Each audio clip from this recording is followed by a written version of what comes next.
Trying to get out, bro. All right. Well, we got a pretty good show, we think, lined up for you guys tonight. We think you'll enjoy it.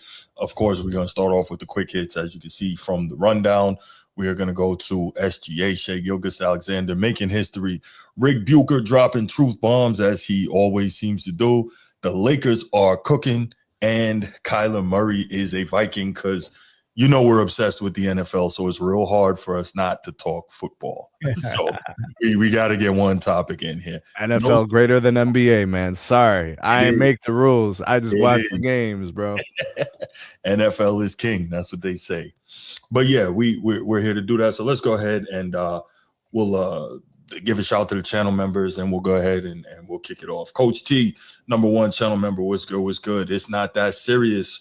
Was popping. Chief Sid Bubba, appreciate you. Everything you've done for our great nation and everything you do for this channel. And of course, shout out to the boys from it. No, not you, Sneed.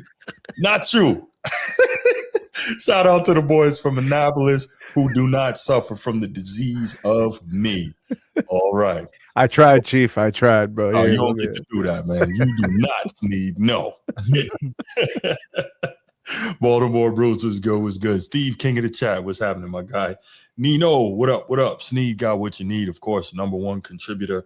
And Micah, shout out to you. All right, man, we got some good stuff. Hit that like and subscribe, y'all. You know what time it is. Hit the like and subscribe. And you know, if you're on a show like this, you talk sports with the other people in your orbit. So share the show with them and stop playing. All right, let's get right to it. Quick hits. We'll start with the guest. Mel, what's your quick hit, man? Listen, man, I was watching the games this weekend, and look, I've been thinking about this for about 2 or 3 years, and I'm really fed up with it, man. We have got to fix the illegal screens in the NBA, man. I've heard you talk about this for a long time. It is freaking disgusting. It's got to the point now where when you're setting a screen, if the defender can dodge your screen, now they're allowing the screener to move and just get a piece of you while you go by, and you can get a piece of them with your elbow, your shoulder, or you can even turn and poke your butt out and get a piece of them. And they're allowing it like this. That's the screen. And I hate the one to where you're directly behind the screener and you're looking at his back, and they allow you to push him in the back into the defender. I mean, like, please watch the screens. Those are not like the people that's just starting to watch NBA now that might be in middle school or high school. They're probably looking at that and thinking that's legal, but that's not how you're supposed to set a screen. A screen, you're supposed to be stationary. Stationary, and the offensive player is supposed to take the defender into the screen. So hold on one second, real quick, guys. This is the important moment, because what Mill's talking about. They tell me these players are more skilled. So why can't they set a damn screen? Because they're not taught or officiated to do it properly, Steve. Okay, so then secondarily speaking, you know whose fault this is? The guard leaving early. The screen is likely to be effective if the player's not moving. When they start dribbling away from the screen before the screen gets there, it's a moving screen. It's a violation just by physics. If you don't set your feet, it's an illegal screen. Yeah. If you move, it's a whistle every time. Right. Now, here's the question. It's gotten so out of hand and so many teams are doing it that if they call it now, it'll mess up how the game looks for us. Like it'll totally destroy the game. Right. And it's going to look real ugly for a long time before it looks pretty again. How did we get here, and why is the NBA allowing illegal screens now? The same I got my theory, but I want to hear y'all's. Was the same reason they're allowing all this carrying and traveling. In all seriousness, right? Because most of the players are so young, they're not getting quality time in college to be coached properly on all these things. So when they get to the league, there's no time to really coach fundamentals. And so that's what's happening. And screen setting a screen, that is a fundamental of the game. We talk about it all the time, how the fundamentals are lacking in, the modern game. And I think that's a huge part of it. And also, if they called it every time, just like if they called the travel every time, if they called the carry every time, these games would be 6 hours long. Yeah. I'm not saying that's right, but that's how they're looking at it. Yeah, and to the players adjust to it. But my theory is that when the Golden State Warriors was must see TV, getting Steph and Clay open, those illegal screens were part of their offense, and the NBA was just complicit because it was like this is the show. Steph Curry and the Warriors is the show, so we can't impede them or slow them down. So we're going to allow that. And then after a couple of years of allowing Golden State to do it, everyone started doing it, and now it's a league wide thing. I think it could obviously be fixed, but they don't really practice, so it doesn't even matter. So it's going to take forever to fix it, like Mill's saying. That's a big one. Yeah. I mean, look, a lot of things. Remember, I was talking about DeAndre, and a lot of things can be fixed if you practice. JJ Redick told us we don't want to ramp up our 41-year-old more than once a day. So they're telling you that they don't practice, but they want Vando to start hitting threes, but they don't practice. JJ said that for real? Yeah. Bro, man, you don't. And people tell me that it's better now. Yes, it is. But the guys that produce the product are doing less than ever. There's no evidence to prove that the game is better. It's just different. Yeah. In its purest form, the game is very different. So if you enjoyed a different era because of its purity, well, then you don't like this because this ain't it. Why is there so much resentment for today's game? Because it's better? Really? That's how they do. Things get better and people resent it? Okay. Well, where's that at? Like, I go to a restaurant, they're making better food today. Oh, I'm mad because it was worse a year ago. How does that make any sense? Yeah, no, we don't need to do this. We don't need to do this, man. We don't need to do this. We don't need it. I know where this is going, bro. I know where this is going, bro. I'm saying, man. I love it. All right, Sneed, what's your quick hit, man? Watching the Nuggets versus the Lakers last night, bro. We gonna talk about that, man. Listen, let me tell you how amazing Joker is, and not because of what you guys are thinking. I'm gonna tell you why he's so amazing. This dude is the head coach of the Denver Nuggets, bro. Adelman ain't doing a damn thing. He ain't coaching nothing. Look in the huddle. It's Joker. He's orchestrating the defense, which he doesn't do himself, but he's orchestrating the defense. He's telling the players where to be, what they're gonna do, and Adelman's just like, trying to keep his job, man. He's not trying to be on the breadline like Mike Malone. He just saying what happened to Mike Malone trying to coach Jokic. We gotta change Joker's official position. It's center / HC. It's C/HC. It's not point forward. It's not point center. It's point coach. It's point coach. Point center coach. Sheesh, man. Oh my gosh. All right. Well, look, I'm gonna skip my quick hit was corny compared to those, so I'm gonna just skip that. And let's get it rolling into these topics, man. Let's get it rolling into these topics. And by the way, I think some people are gonna be surprised with some of what I have to say when I briefly address Jokic later. So, yeah. Don't question the coaching philosophy, though. Joker got that on lock, though. Listen. All right, let's go, y'all. First topic, and very anxious to hear what Man Down Mel has to say about this. Shai Gilgeous-Alexander made history early in the week. What was that? Tuesday night against the Boston Celtics when he scored 35 on 13 of 18, might I add. Woo. But scored 35 against one of the top defensive teams in the league for his all-time leading 127th straight game of 20 points or more, surpassing the record set by the great Wilt Chamberlain. And anytime you surpass a record, offensive record set by Wilt, that's kind of crazy, man. So we definitely have some sound on SGA and some very interesting stuff here. But before we even get to any of that, man, I want to get you guys' thoughts on where you are in watching what SGA has been able to do, et cetera, et cetera. So I started with you last time, man. I'm going to start with Sneed, man. What are your thoughts on this, bro? I don't think people saw SGA becoming this. No. such a dominant player when he was drafted. I mean, he was a lottery pick. He's a great player. Like, people knew he was going to be good, but I don't think they knew he was going to be this because they even traded him. This guy was drafted by the Clippers, if I remember correctly, or was it the Hornets? Clippers. Clippers. Well, Hornets draft. I think it was a draft day trade. Yeah, that's what I'm trying to remember. Who officially drafted him? Then he was moved, Hornets. and then moved again in a trade. Mm-hmm. So he's basically viewed as, he seems like okay, but we'll use him as a trade chip because remember the Clippers wanted to win now. Mm-hmm. Ironically, a year later, dudes in the NBA Finals winning a chip like 2 years later. So I think he's surpassing all expectations. I think he's dramatically better than what anybody would have thought he was going to be. Sure. And then, you start doing these kinds of things. What this tells me, Bruce, is he's consistent. 120 games, that's consistency. That's actually what separates good players from great players, how consistent you are, right? Your level, high, mid, low, but how consistent is it? That's what separates players. So he is clearly a high-level player who plays very consistently. And this whole time he's done this, they're winning games.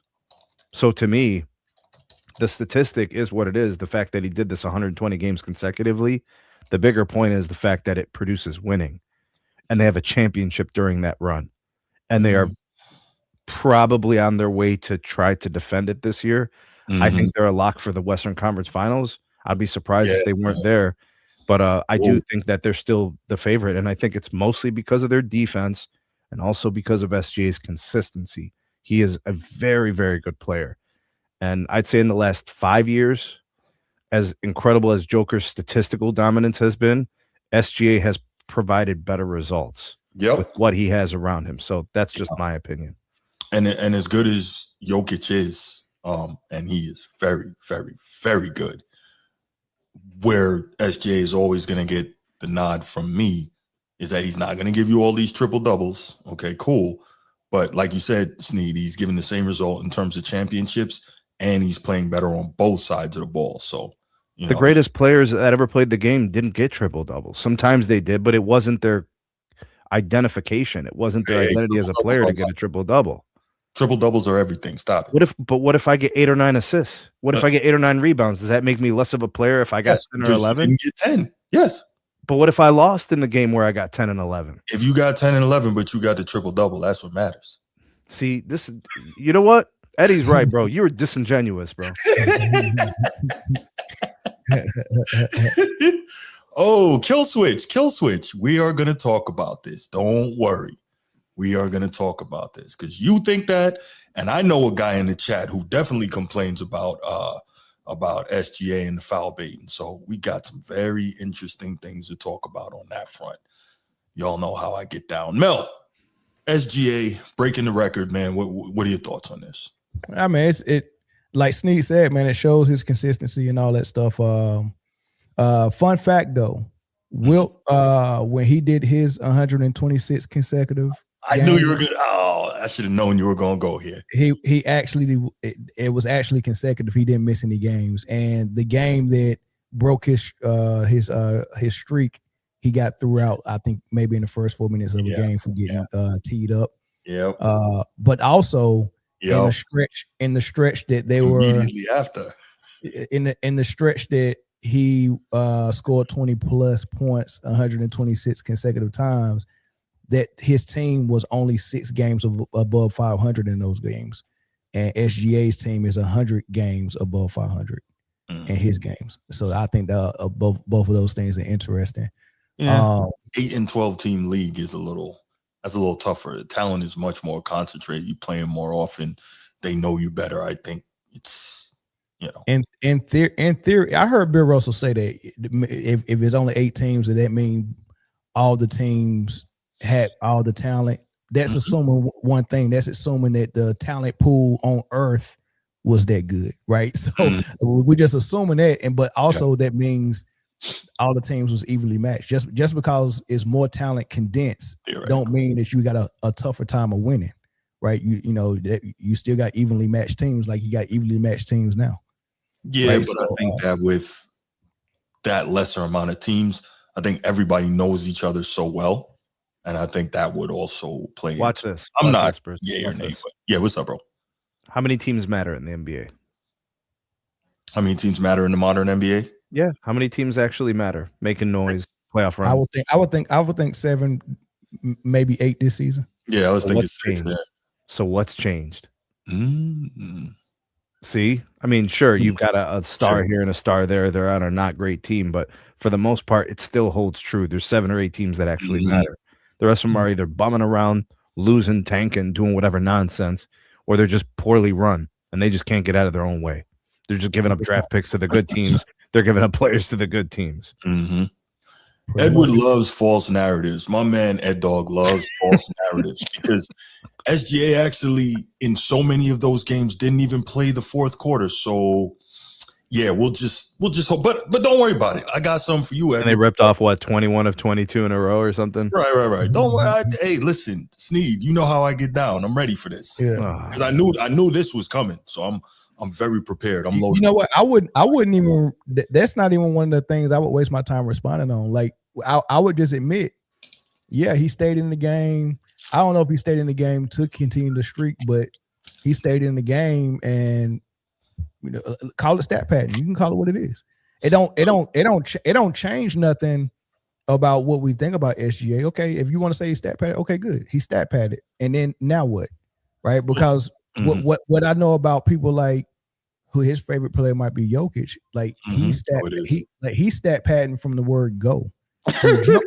From jump ball, he's stat padding by running point when he shouldn't be running point. Right? So his entire game is stat padding versus SGA stayed in to keep a streak, and it wasn't really disrespectful how he did it. That was within the flow of the game, but that's neither here nor there. Right.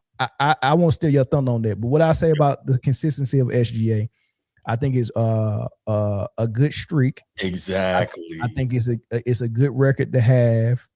A good person to get the record. Nobody's even close. Kawhi Leonard got like 45 games straight with 20 that he's not even close, right? And then I say this. We thought SGA had a great season last year when he was the scoring leader. They had the best record in the league, the number 1 rated defense in the league. He almost made second team all defense. And he was the MVP. But this year, check this out. He's right there with Luka, so he's competing for the scoring title again.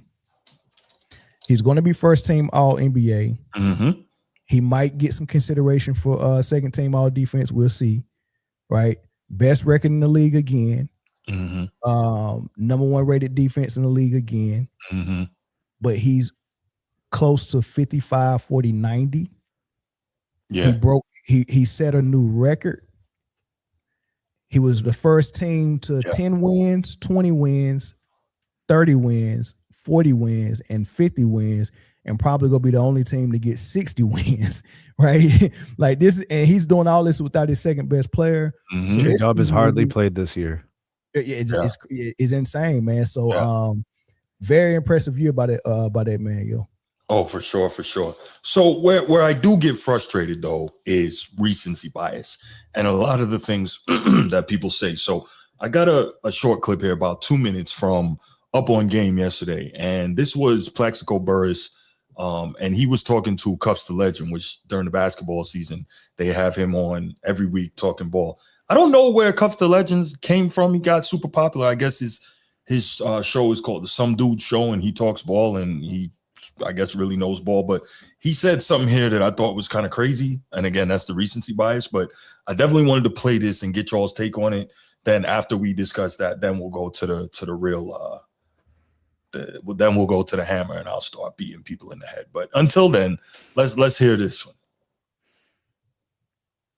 Speaking of Wilt Chamberlain, what we do have footage of is SGA, man. So tell us what you think about 127 straight basketball games with 20 points or more. A lot of buckets. What? 127 straight basketball games. It has been eclipsed by SGA passing the great Wilt Chamberlain. What you think about that? Y'all know I'm the spicy man. I'm Louisiana hot sauce, man. Y'all know I'm the spicy man. Can we keep it spicy, Black? Like, can we keep it spicy today? Like, I got to get this off. Okay. Like, SGA, this is very uncomfortable to a lot of people's favorite player. So if you're listening right now, this might be uncomfortable for you because your favorite player is your favorite player. If I told y'all this, if y'all been listening, I said if SGA continues to put the ball in the basket at this pace for 4, 5, 6 more years, and he puts championships on top of these stats, we're going to look at him as the greatest scoring guard to ever play basketball. That's ahead of Kobe and Mike. Statistically, we're saying. But what I'm saying is, if he stacks the championships with the stats, what can we say now? He scored. The reason I say that is he's scoring the basketball it's so effortless. Like it's like a video game. It's literally like, oh, y'all need 35 tonight. There's nobody can stop him. So this is what I want to see, Plax. Because I watched the game.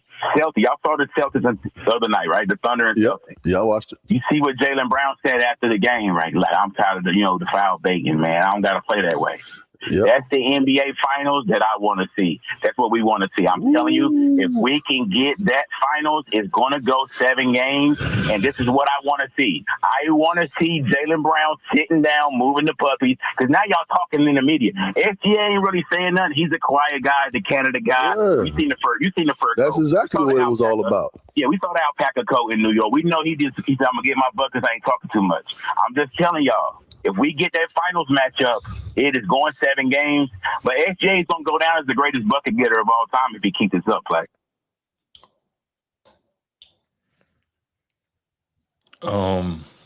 This is the same thing I've been saying to the people about Joker. The recency bias.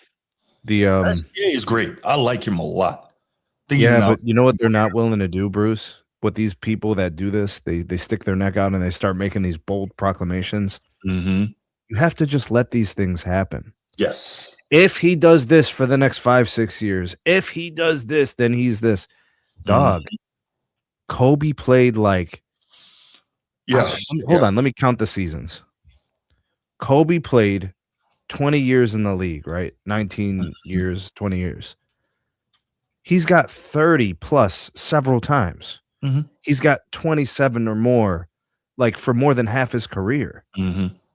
If I look at MJ, it's even crazier. There's like 35 a game, 33 a game, 34 a game, 31 a game. In eras where the scores were lower. Without the rules helping them. But the most important thing is their careers are complete. They can't add to them. So what I'm saying is they say these things about like Joker and SGA. Can we just pump the damn brakes before we catapult these guys into these all-time conversations when they're in year 6 of their career or year 9? Can we let them play 15 seasons? Because that's what we got out of those other guys. 15, 18 years, complete body of work, and now we can evaluate them and place them accordingly. It's too early to have conversations about SGA and Kobe and SGA and Mike. Listen, or when they do the Joker thing, talking about he's already past Shaq or he's already past Dream. Hell to the no!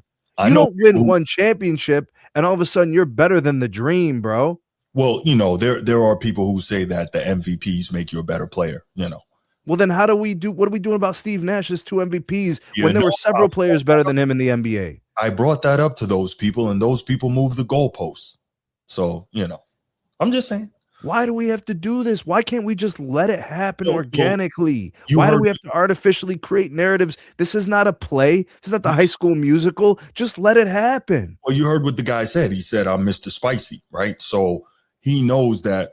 Well, let's look at it this way, keeping it simple. He said what he said, and what are we doing here? We're talking about it, right? He knows these type of things are going to get engagement. That's unfortunately a lot of times why guys say what they say. Mel, what are your thoughts on what you just heard, man?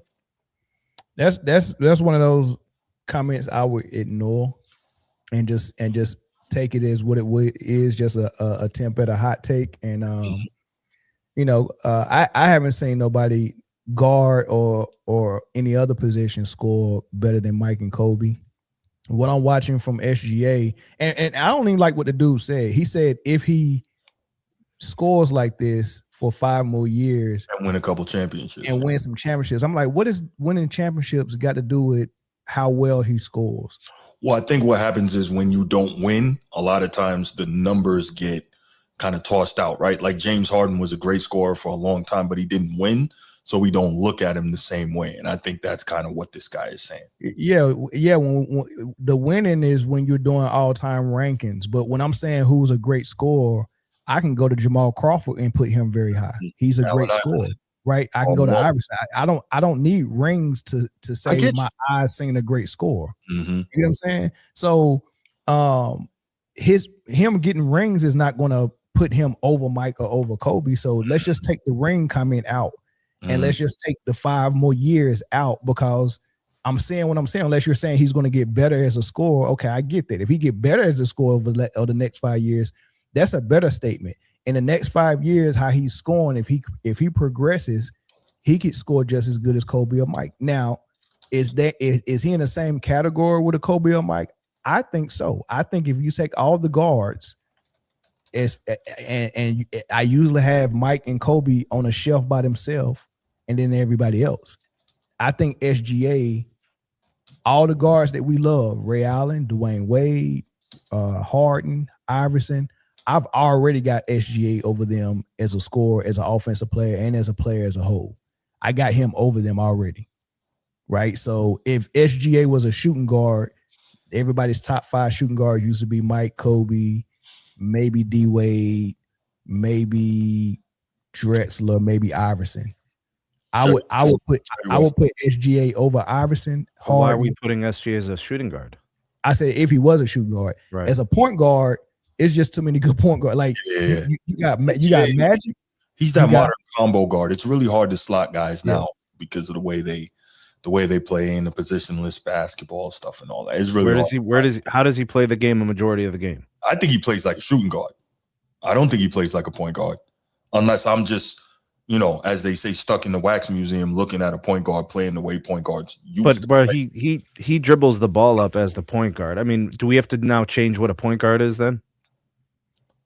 I mean, we don't have to. I mean, he plays point guard, but he comes off the ball more than most point guards do. That's facts. Like, that's 100%. which is good. Like he plays point guard, but he comes off the ball more than Luka, more than Harden, more than more than Brunson. He comes off the ball more than all the point. Dame Lillard, he comes off the ball way more than them. That's why I see him as a shooting guard.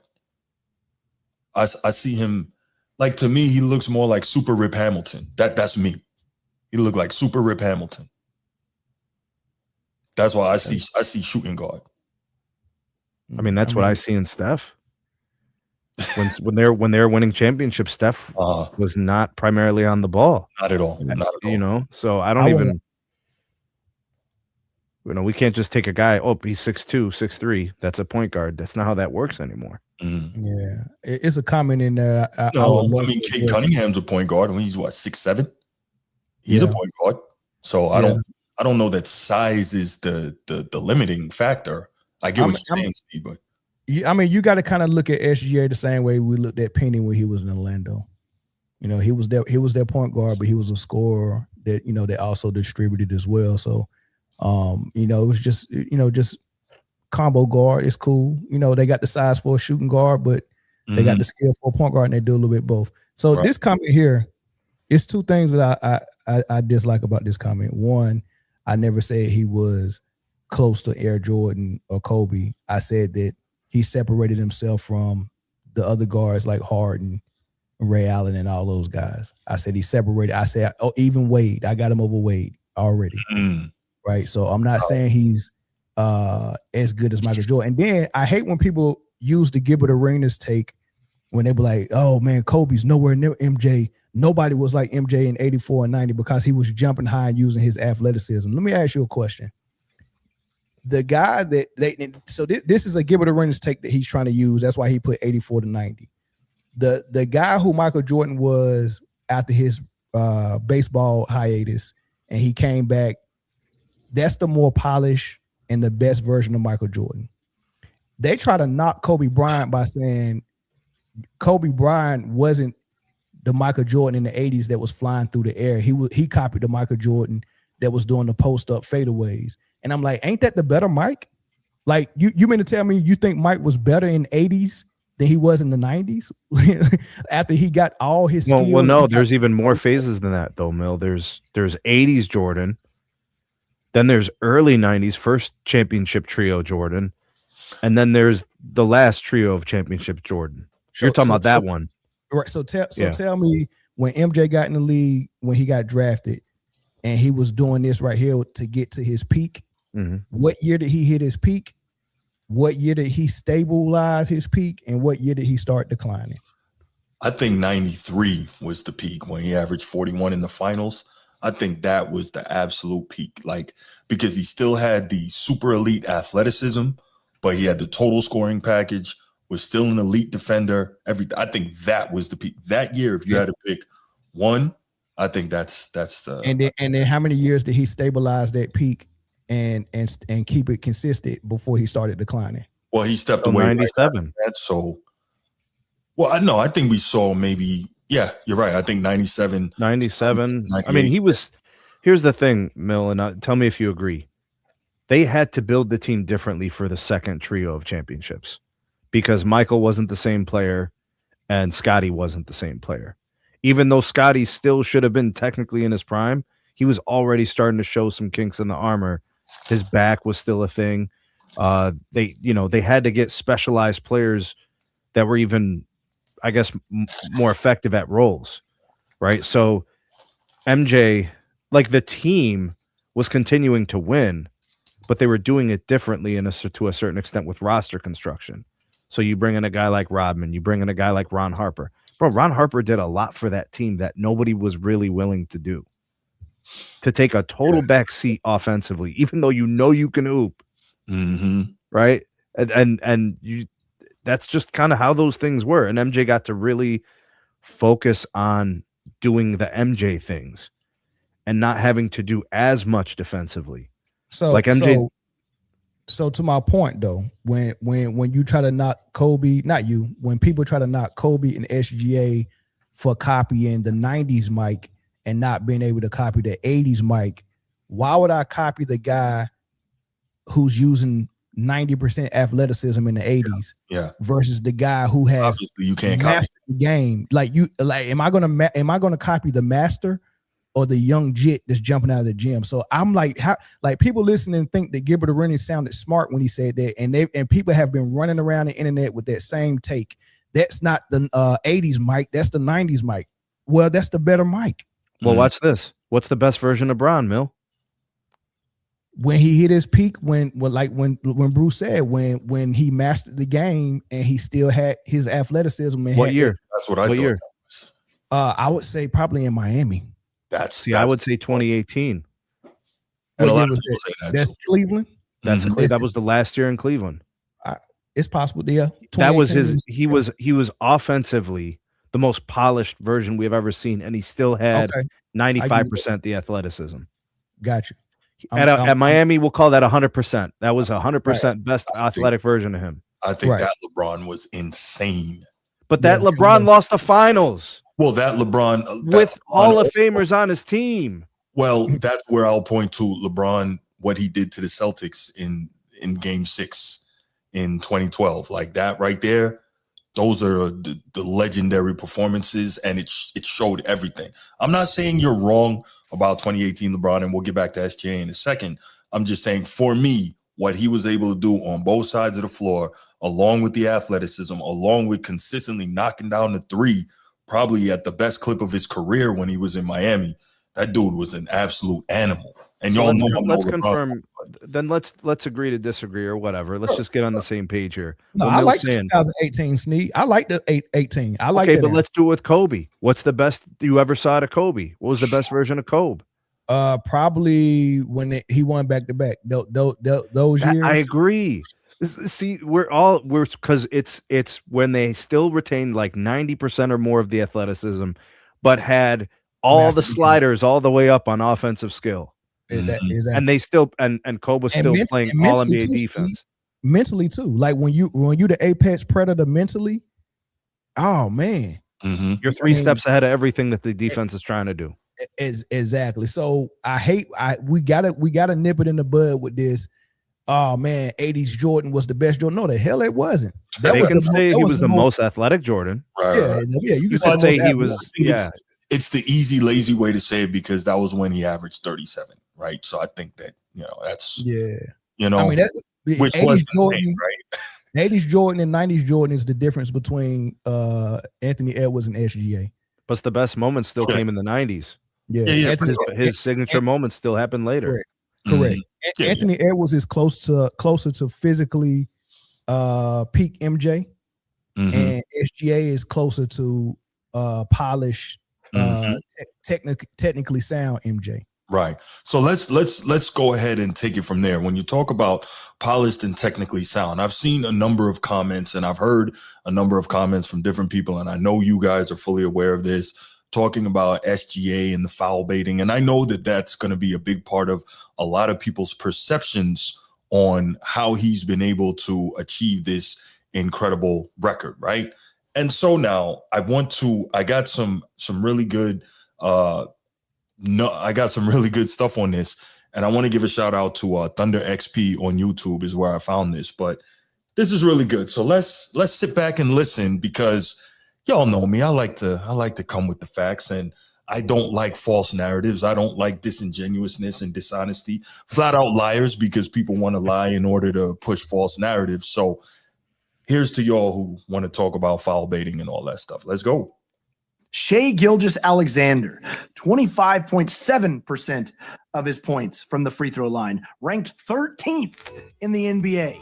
But when you look at the numbers during the month of December, SGA was 24th in total fouls drawn. Avdia was number 1 at 103, meaning, math here, SGA was 49 fouls behind him. SGA was behind players like Cade Cunningham and Kevin Porter Jr. and Brandon Ingram and Cooper Flagg, players that have the ball substantially less, drive less, shoot less, and score far, far less.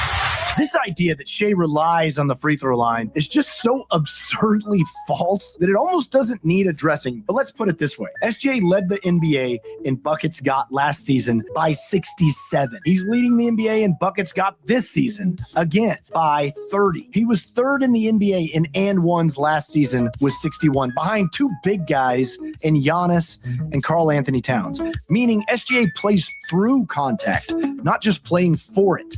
He's third again this season, already above 40 and ones. He averages 23.6 points per game without free throws, which would put him 20th overall in the league in scoring right now. Every great scorer draws foul. At the peak of his powers, Kobe Bryant had 3 straight seasons averaging 10 plus free throws a game. Michael Jordan averaged 8.2 free throws a game for his career and had seasons where he took 11.9, 10.5, and 9.8 per game. Allen Iverson averaged 8.9 a game in his career with seasons of 10.1, 10.5, 11.5, and 11.6 a game. Last season, Shai averaged 32.7 points per game. For players that average 32 or more points a game in NBA history, SGA ranks 29th out of 34 in free throws attempted per game. I'm going to say that one again because it's very important. For players that average 32 or more in NBA history, SGA ranked 29th out of 34 in free throws attempted per game. Since 2023, the most 30-point games with single-digit free throw attempts. SGA, 80. Steph Curry, 77. Donovan Mitchell, 73. Ant Edwards, 65. Jokic, 59. Luka, 58. There have been 91 seasons of 30 points per game, and SGA ranked 78th in free throw attempts. You on mute, Bruce. My bad. No, I was saying, can we stop the foul baiting talk now? We just heard him get.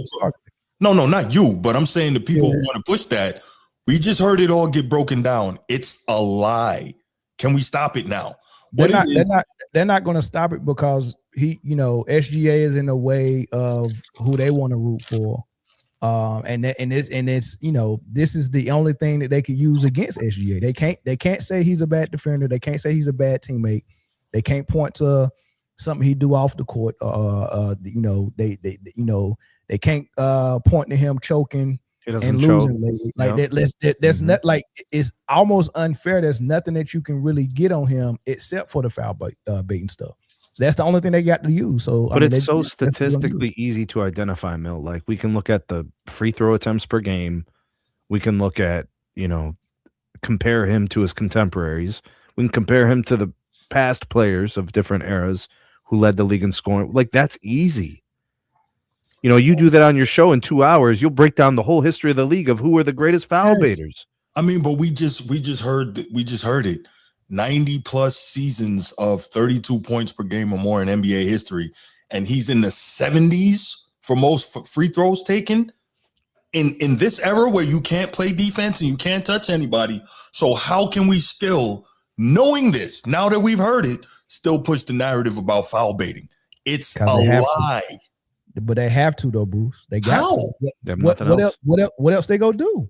They got nothing. What do you mean? How else can they get their frustration out on the fact that He wins SGA 60 is plus the games a defensive year. player? He's in the playoffs all the time. They're winning championships. He's the best player on his team. Half the time somebody's injured, and they just, what are they going to say? He plays defense. You know what? He just go win all of them over. I heard Doris Burke today. She called this game. Doris Burke, the crib keeper, showed him nothing but love. I mean, at some point you just can't deny it. Wow, that's crazy, Kill Switch. Okay, well, this is what else you guys can do. I actually put the link to the entire video in the description. So after this show, you can go watch that, and then you can send your comments and you can tell that dude he's lying. How about that? I don't know. By the way, SGA is getting better. This is a better year. His 3-point shot got better, which is scary. Yeah, he's shooting almost 39% from three. Like, that's a problem. I said that last year in the offseason. I'm like, if this guy improves the 3-point percentages and somehow adds some volume to it, then you guys got nothing to say. It's crazy. Yeah. So go ahead, Mel. He about to complete a 55, 40, 90 this year. Is insane. Though. Yeah. On volume. Yeah, exactly. On volume, all things volume. His team needs him to do that. Mm-hmm. It's crazy. And you should have seen the blocks he got today. and they only gave him credit for one of them. Oh, by the way, Rudy Gobert is the center in the NBA. SGA blocked like 4 of his shots today. You know they only gave him credit for one block. Really? How? Yeah, and they mentioned it in the game. Doris Burke, she was like, "How does SGA only have one block? There's got to be a mistake. We've seen 3 of them." And I looked at the stats, and they got him down for 1. And I know he got Gobert twice, and they were highlight. That was like in the same 90-second stretch. Yeah. So, they gave him credit for 1 block, dog. Crazy. So let's do this, man. I want to open up the phone lines. And Kill Switch, I would love to hear from you specifically because I want to know how you can fix your mouth to say what you're saying when we just literally got the facts on that. I want to hear you explain to me how watching the games makes everything that was just said irrelevant. Because I do watch the games. I watch SGA play. I enjoy watching him play, and I would like to hear you. I would like to hear you say that. Explain that, I should say. So here's the number. It's on the screen. 904-219-8264. 904-219-8264. By the way, the best flopper is LeBron James. And if you I'm just saying, Bro, yesterday I was watching the Lakers game, and I swear Bron had like 4 offensive fouls, bro. And they called one of them on Jamal Murray, and then he ended up getting fouled out in overtime. That changes the game. Right. LeBron did do something that made me very proud of him. Diving on the floor. Oh man, that dive on the floor, man. What did I say, Steve? What did I say? It was crazy. I was shocked by that. Yeah. And they needed that play too. They needed that play. Okay, so while we wait, but Jamal Murray ended up getting the jump ball, bro. Yeah, I mean, old man was hurt, man. He got up. His hip was hurt, and he couldn't even win a jump ball. He's like, "Oh man, my hip. There goes my hip." While we're waiting for calls, I'll just show this real quick because I always have it queued up and ready. For those who say LeBron is not the greatest flopper, here we go. We can just oh man, He looks like he got shot right there. Don't worry. Oh, there we go. Okay. Oh man, got him again. Matter of fact, let me take down the number here. Scrolling on the bottom. I don't want you guys to miss. There's nobody even next to him. Grayson Allen is like, are you kidding me? Oh, my God. All the way out of the screen. Wow, sniper shot. Got him. Here we go. Oh. Yeah, he just caught the Holy Ghost on that one. Now, but watch this. When he walks away, he got to, okay, shake it off. Wait a minute. I'm not getting enough attention. Let me add some more to it. Put a little extra sauce. Oh, he got me in my eye. Oh, my God. Oh. Wink, wink. Got him. So, for those of you who want to tell me LeBron is not the greatest flopper, I dare you. Nice try, though. Nice try. Yeah. So I mean, it's just amazing how y'all can like.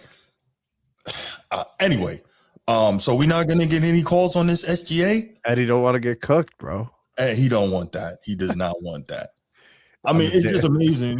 People got stuff to say in the chat, but when it comes time to pick up the phone, All right. Well, we're gonna go ahead. Boy, that was fun with the LeBron thing. I gotta tell you, that's always one day. You gotta do a montage, bro, with some music and whatnot. You know what? I took that from a YouTube short that I did, and it actually has the music behind it. And being sarcastic, because I'm petty that way, I actually put the 80s rock song "The Warrior" behind that. And so I'll send it to you later. But yeah. So LeBron is the warrior, and we saw it, right? All right, y'all. Since nobody's gonna call in on that, they want to talk all that about SGA, then they want to hear the facts and they want to argue, but they don't want to call in. But it's okay. I wouldn't call SGA a flopper. He does push off a lot to create space. Yeah, he does push off. He sure does. No question. But nobody who likes LeBron can complain about anybody pushing off. So let's keep that above too. All right. Rick Bucher. This is one of my favorite basketball NBA media personalities because Rick Bucher tells it. So on his most recent episode of On the Ball with Rick Bucher, which followed, I think, a day or two after Bam Adebayo's 83-point scoring explosion, he had some interesting things to say about stat padding. He talked about LeBron. I think he briefly mentioned James Harden. He talked about Bam, et cetera, et cetera. And so I actually have some really good sound from him that I'm going to play. This is about 4 minutes long, so we can do the start-stop thing, or we can play it all the way through, however you guys want to do it, and then we will come back and have some commentary on it. But I thought it was really, really good in terms of him breaking things down in a way that, Rick Bucher normally does. So just, put your hand up or signal me, however you want to do it, if you want to stop and make some commentary. All right, so let's go, Slick Rick.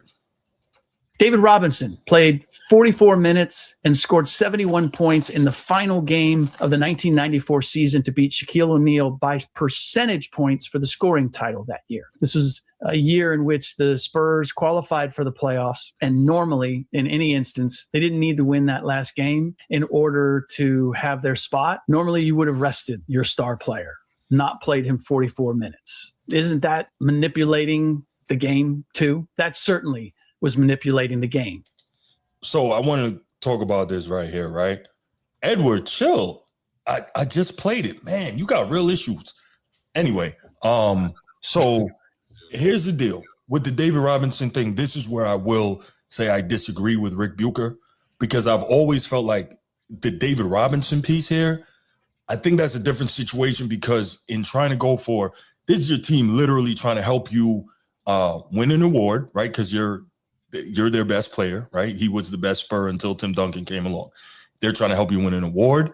They're trying to help you get more money, right? Because we know a lot of times incentives, money is tied to incentives in terms of things that you achieve, right? That scoring title possibly could have got him, first team All NBA, et cetera, right? So I think it's a different situation in terms of them feeding him to get the 71 scoring title, All NBA, those type of things. I'm kind of cool with it. I think it's a totally different situation.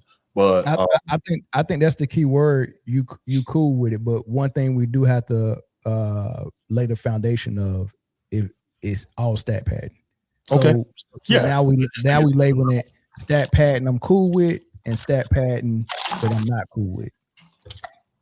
So, would you agree that there are different levels to things in life?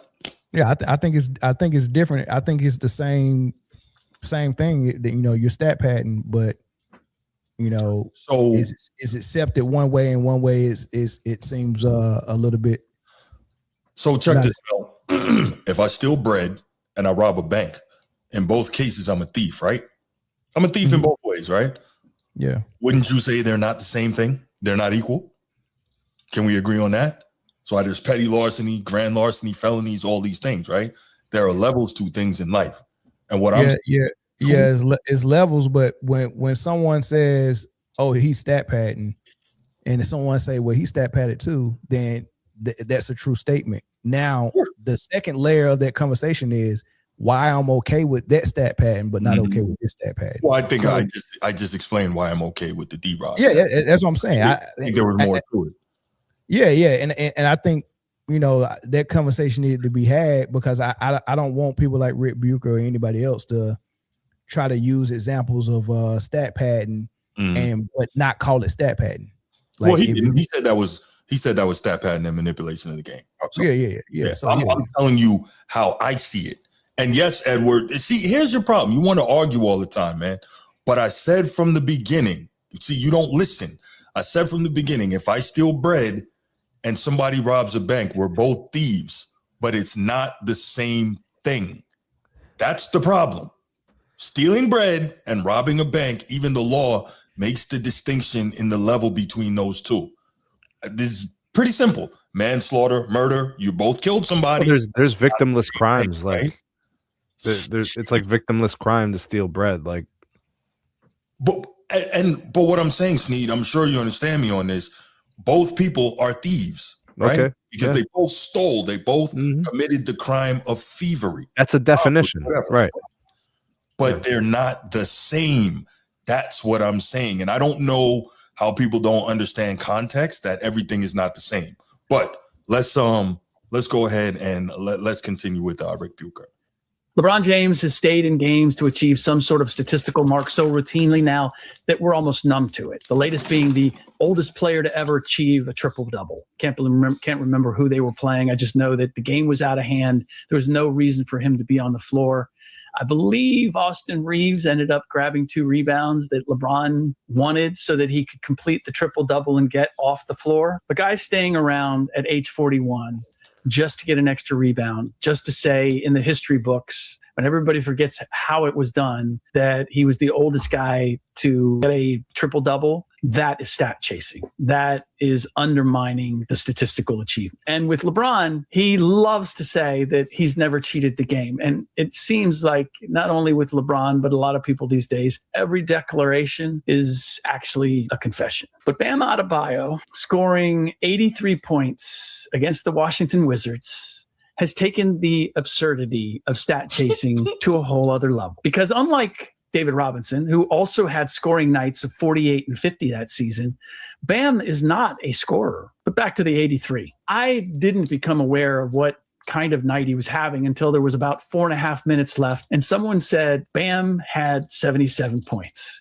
And at first I thought, I was sure I misheard. Bam and 77 points, just 2 things that I would never put together unless it was the total of what Miami had scored as a team. It was painfully clear that Miami's entire focus was to get the ball to Bam, and Washington's entire focus was to keep him from getting. It was like watching adults play a game of keep away. The only question we all had was whether the Heat were gunning to get Bam past Kobe Bryant's 81, the second most points ever scored by a player in an NBA game, or taking a run at 90. Now, a lot has already been said about the event, and I'm sure a lot more will be said in the coming days. The initial response has been largely negative. Not a real surprise, considering that the Heat bastardized the game and thereby made the achievement incredibly hollow. That's just the reality. Anytime there is a concerted and collective effort to reach a statistical goal, whether it be for a team or an individual, there is certainly something lost in the spirit of the game. This was let Bam run wild. And it just got wilder as the game unfolded until we reached complete chaos level in the final minutes. Bam played nearly 11 minutes in the fourth quarter. He took 43 free throws, making 36, both records, league records. For comparison, Kobe, when he scored 81, shot 20 free throws, making 18. Wilt Chamberlain, in his 100-point game, only shot 32 free throws, making 28. And much like the Wizards, the Knicks that night against Wilt were trying to foul him and stop him from scoring because he wasn't a particularly good free throw shooter, at least historically. But he was that night. And having huge scoring nights for Wilt and Kobe were not at all out of character. Kobe had 62 earlier in the season and 50 just 2 games prior to his 81. My takeaway from seeing Bam score 83 is not the absurdity of it or how distorted the value system in sports and the NBA has become. What it illustrates, I believe, is the importance of context and seeing how things are achieved. It destroys the idea that statistics, no matter how impressive, tell the whole story or any kind of story. All right, so that's Rick Bucher.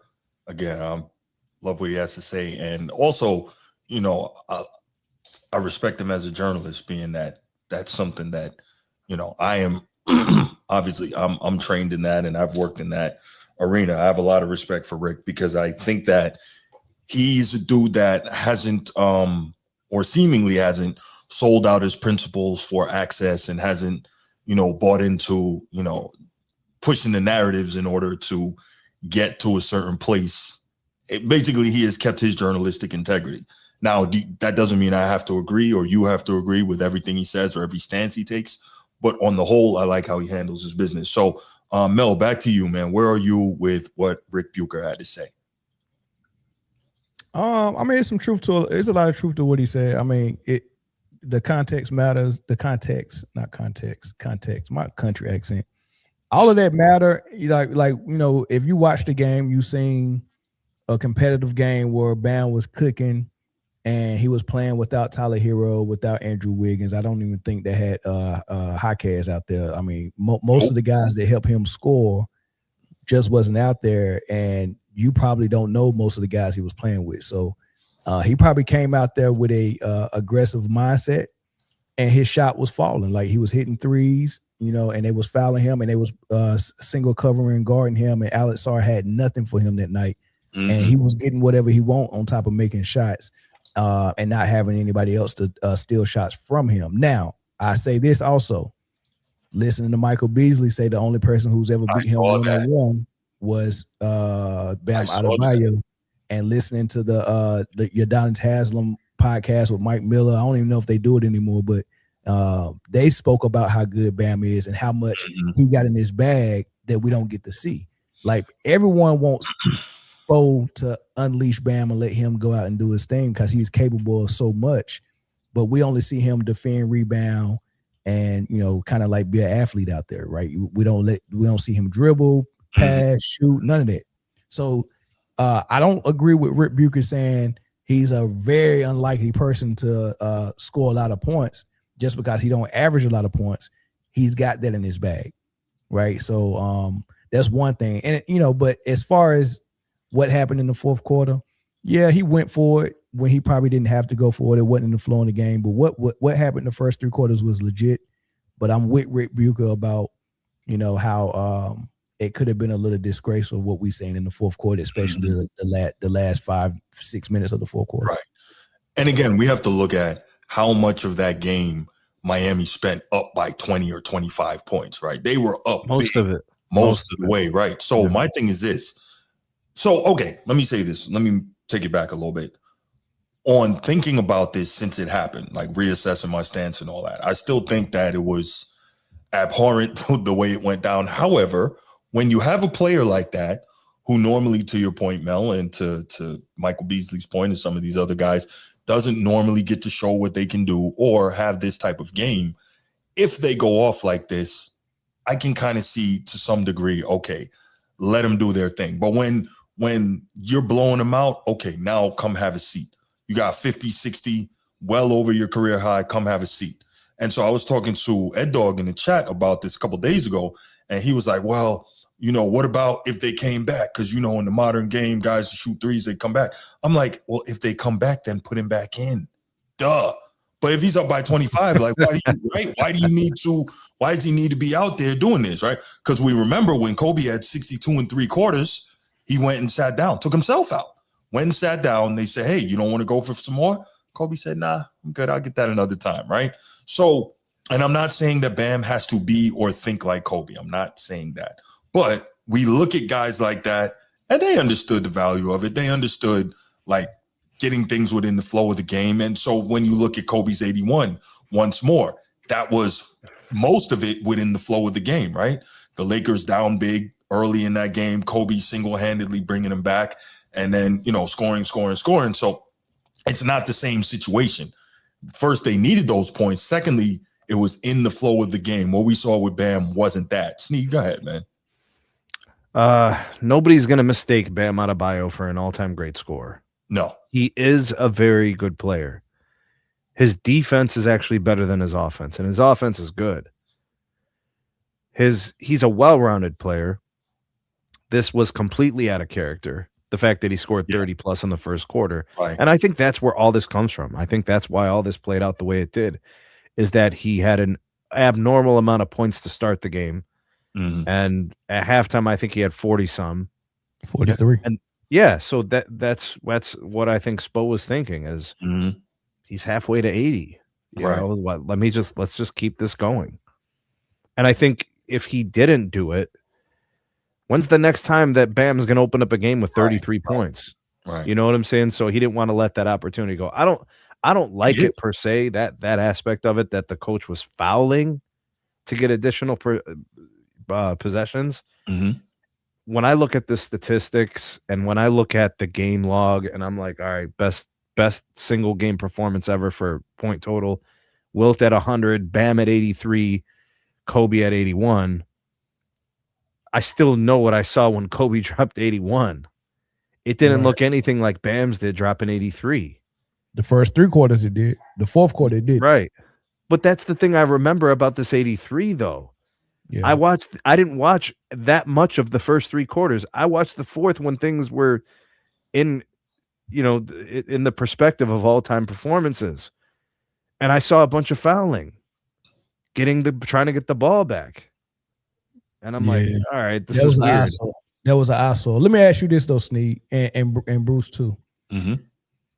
It's actually a 2-part question. First part, what's the split on people who respect the 83 versus people who don't respect the 83?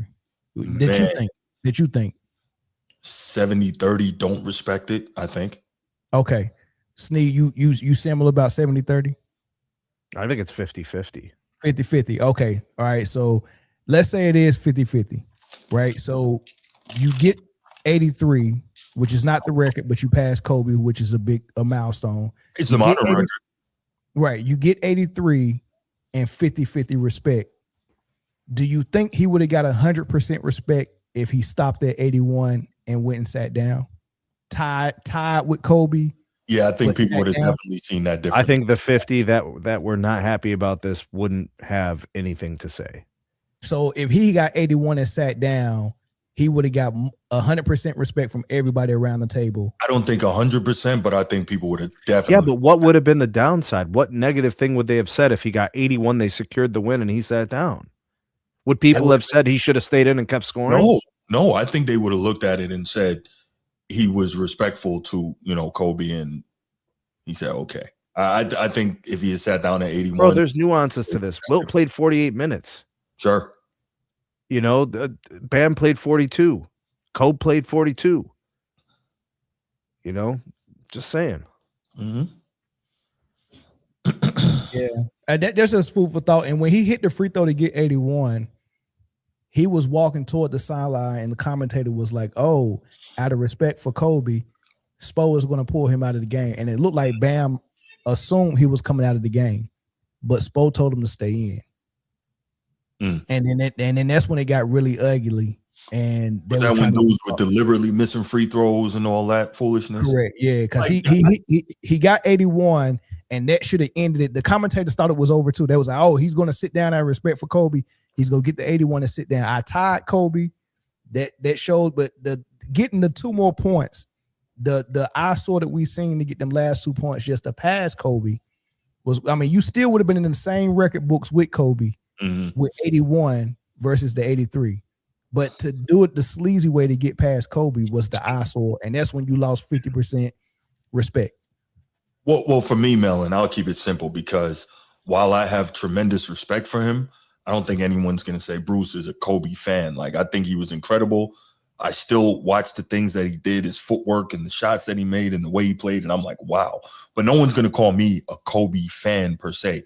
So for me, this has nothing to do with Kobe. It has to do with the way that Miami went about making sure that Bam got this 83.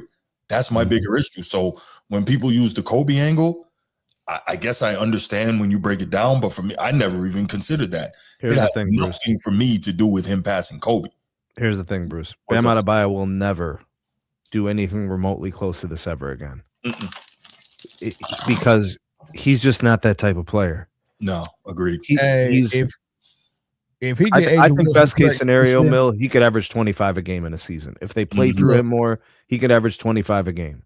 Yeah, but if he get Asia Wilson pregnant this year, that's better than that 83. That's just real talk. Yeah, Agreed. They have like a 6'8" seed out here jumping oh, up. that baby coming out 6'8". Man, That baby coming out with all full control of his neck and his neck. That baby already sitting up, coming out, blocking shots and hitting game winners. Oh man, yeah. Give me the milk, mama. At 6 months, talking milk. Hey, Give me the milk. Okay, as you brought up Asia, quick side note, man, and we're not gonna make this a Asia's better than Bam. All right, chill out. No, that's not. I'm not. Come on, how disrespectful is that? You already know I don't play that. Stop it, Sneed. No, Asia Wilson, Prime Maya Moore. Which one? Man, you the devil if you think I'm about to. I'm not even going there. I'm not doing. That's a simple question. Why would you even do that? It's not a simple question. Well, because most people have Asia as the GOAT, and I think I do now as well. But boy, Prime Maya Her Moore career's not done, was a dog. Maya Moore career not done. Maya Moore career not done. But that's what. That's so. I mean, if we're just saying like came out of jail and ended that career, that's done. Hey boy, hey, what they say about that jailhouse meat? Pause. Hey, you can't. No, but seriously, come on. Prime Maya That Moore man came home and made somebody stop daggone playing. Shut down the career. Oh my god. Shut down the career. No, but for real, Prime Maya Moore, Asia Wilson, where we at? What you got? All right, you thought I was joking. I'm not. You really can't. I know I can't. Okay, that's fair. You know, I can't pick between Maya Moore, Cynthia Cooper. So cool. I can't pick Cheryl Miller or Asia Wilson. Those are my 5. The only reason I don't bring up Cheryl Miller, and it's not fair to her, but because she wasn't afforded the same opportunities. Right, we didn't see it, but she was an animal. Like I know you heard Cynthia Cooper talk about her when they was together. Well, Reggie said that his sister terrorized him his whole life. So and Cynthia Cooper played at USC with Cheryl, and Cynthia was an afterthought. And she said, I thought I was it. You get what I'm saying? Think about that though. Right. Okay, but I just wanted to ask you about that. But let's go ahead. Let's open up. You agree that 5 though, Bruce? I'm good with that 5. No, wait. Tarazi, Cynthia, Cheryl, Asia, Maya. But Taurasi is the least complete player out of the ones you listed, right? Lisa Leslie off the bench. I'm just going to top 5. Okay. You got Taurasi over. Would you replace Tarazi with Lisa? Oh man. Or Candace? Oh, okay. You just messed it. We done with this. 904-219-8264. You messed it up. I was good with your 5. Then you said Candace, and oh man, yeah, that's tough. It's really not that different than the men's side. We're always having trouble with the top 5 and top 10 and all that. For sure. Caller from New York. What's good? Hey, what's going on, guys? It's Technoid again. Don't know if you remember. What up, Mike? Hey, how you doing, man? Hey, good to hear you guys. Good to be back again, as always. Great show. Thank you. Appreciate it. You're about to cook on Bam. Go ahead, bro. Listen, Sneed, I'm a diehard Miami Heater here. Oh, okay. Let's hear this. But here's something you didn't know. I actually was there the night that Bam scored 83. I was in Miami. I bought my tickets to see the Washington Wizards against the Miami Heat. So I was there live in attendance when this all went down. Whoa. Did I think a random Tuesday night was going to turn into something that I never thought I would ever see in a lifetime? Hell no. Like 90% of us that go to Heat games are either going there for a good time, watch the team, the underground nightclub, or the 601. Just being real here. What I saw that night, I was just like, I need to rethink life because it was a random Tuesday night. Now, here's where I stand on the 83 points. And I'm going to put my fanboy persona aside, and I'm going to be honest. Watching Bam from the time that he started, from when he got drafted by us, and watching him develop, I knew he was never going to be a Giannis or any one of these dominant big men. He was always a very respectable, if not a very good, maybe elite defensive player. Had some really good career moments. The block on Jason Tatum in the bubble, him and Jimmy just lighting it up. I always knew Bam was a very respectable and was always going to go down as one of the best for the Heat. Did I think he had it in him to put 83 points on the board? No. Because prior to that, the highest he ever got was like 40, 42 or 43. So to see that was just jaw-dropping. And I got all the videos, so I'm going to send it to you, Snead, after this stream is done so you can see. But here's where things get a little complicated. See, watching the game live, you see things differently than when you see it on television. For about maybe 53, 54 minutes before the last 7 minutes of the game, Bam was just destroying the Wizards. It was just 3/4 of dominance by Bam. When he got the first 30 points in the first quarter, the whole arena, everybody wasn't thinking much of it, but they were like, okay, he's going to have himself a good night. We were thinking 50 points. We were thinking, okay, he'll probably end it. When he got to the half, that's when we all were like, something's brewing here. And by the time we got to those last 7 minutes of the game, everybody was back in their seats because they're like, something is about to happen. Now, this is where I agree with people wanting to criticize the Miami Heat, Spo and the players on the team, because we're watching them purposely foul. And everybody in the arena is like, just let Bam do his thing. You don't have to do it for him. He's going to get the foul no matter what. They're triple teaming him. So you don't have to do it just because. A lot of us were watching it. We didn't think it at the time. We just wanted to see it happen. But once you just kind of digest everything and you get to the realization, you're like, they didn't need to do that. He was going to get close no matter what. And if he hadn't missed those free throws, he probably would have had more. But again, that's neither here nor there. So I agree. If you want to blame anyone, you could absolutely blame the coaching and the players. I think that that's a fair criticism. I can't necessarily blame Bam because, to be honest with you, Bam was just doing his thing. And if anybody who's an athlete, I'm not one. I do mixed martial arts. That's a different game from basketball. But any basketball player, and I'm sure anyone that plays the game of basketball will tell you, when you're out there on the court, you're going to do your thing. No matter what, you're locked in. And if Bam saw the opportunity to go for it, I mean, who are we to say what? I think the reason why there's so much controversy surrounding it is because of Kobe. If he had tied it at 81, I don't think we would be hearing this much. But the fact that he got to 83 and how it was done with the last 7 minutes of the game, that's why everybody's talking about it. Now, do I think that the 83 is more impressive than Kobe? No, because Kobe needed to score 81 to beat the Raptors. Excuse me. Exactly. He needed to score those points because they were down. Bam didn't have to. But does that mean that I'm going to still say that it wasn't impressive or it still wasn't shocking to see a player get 83 points in a game? Absolutely not. And even if it's Miami Heat or not, we've never seen this in 20 years. And we're probably not going to see this again for a long time unless Victor Wembanyama decides to just go off one night, or if the Joker decides to just rain all hell on the league, or Luka Doncic with his divorce decides to go death kill on everyone. We don't know. We don't know when this will happen again. But all I can say is Bam cemented himself not just in the history for the Heat. He cemented himself in history And I agree with a lot of what people are saying, but I also think somebody said it best. There was somebody very famous. This is the last thing I'll say, and then I'll let you guys have the floor because I've been talking for a while. But somebody put it best. 83 is 83. No matter how you got it, you got it.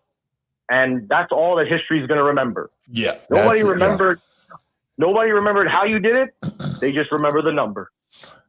No, agreed, man. I definitely agree that, and I say this all the time about different topics. As it gets down the road further and further away, the context is forgotten and the number is all that stands. And unfortunately, it's going to go that. Although you would hope that with all the technology we have now and how everything is recorded and everything is on wax somewhere, that the context would be more employed in these discussions. But hell, if it just happened the other night and people want to ignore context, why would they take context into account 20 years from now, right? So it is what it is. But hey, man, I appreciate the call. Thanks so much, bro. Thanks, Mike. Of course, you guys do a great job as always. Enjoy the rest of your night, gentlemen, and great show as always. Hey, thank you for the call. I appreciate you. Take care, you guys. All right, man. The crazy thing about this whole thing, it really has nothing to do with Kobe. No. But people will make it about Kobe somehow, some way. He passed Kobe, so but pass him fine. Yeah. But like, why people are saying that if someone has an opinion that contradicts theirs, it's because they're riding Kobe. Mm-hmm. But what does that have to do with it though? Why? Like the nuance isn't that complicated. Right. No, right. It is some Kobe fans that either they admit it's because of Kobe or they not admitting it, but it's a lot of Kobe fans is pissed off. Not that he got 83, how he got 83. Right, right. Yeah, but that's not because it's Kobe. That's because the way he got 83. Mm-hmm. You could have inserted Vin Baker. Yeah, but if he passed Devin Booker and got 72, or he passed Luka and got 74, there was no fan base like Kobe's that was going to say, we don't like that you stat padded to pass Devin Booker or Luka.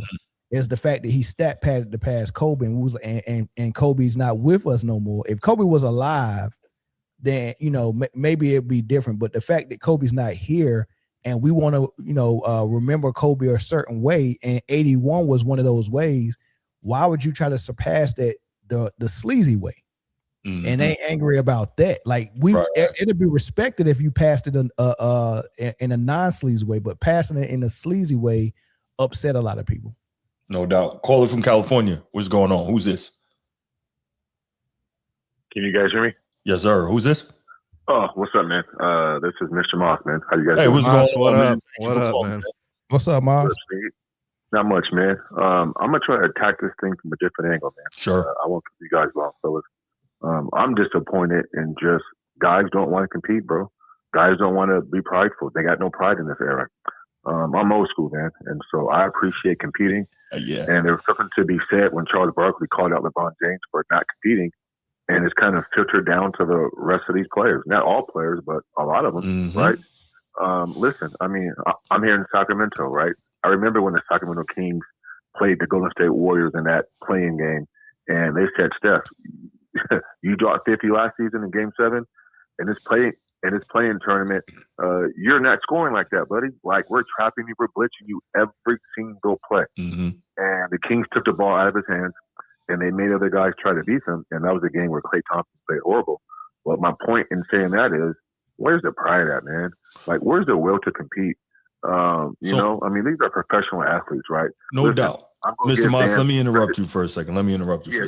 So I hear what you're saying, and normally I agree. But I know that, later in the game, third quarter, fourth quarter, they were trapping him. They were pressing him full court, blah, blah, blah. So I hear you. And normally I agree. Here's my other thing, though, right? And I think I said this on the previous show when we talked about this. If Bam has 30, 33 in the first quarter, or even 40 something in the first half, he better have 20 assists in the second half, because he's not going off like that anymore. Where were the adjustments? And I agree with you. Where was the pride? But also, where were the adjustments from, opposing head coach, opposing defensive assistants?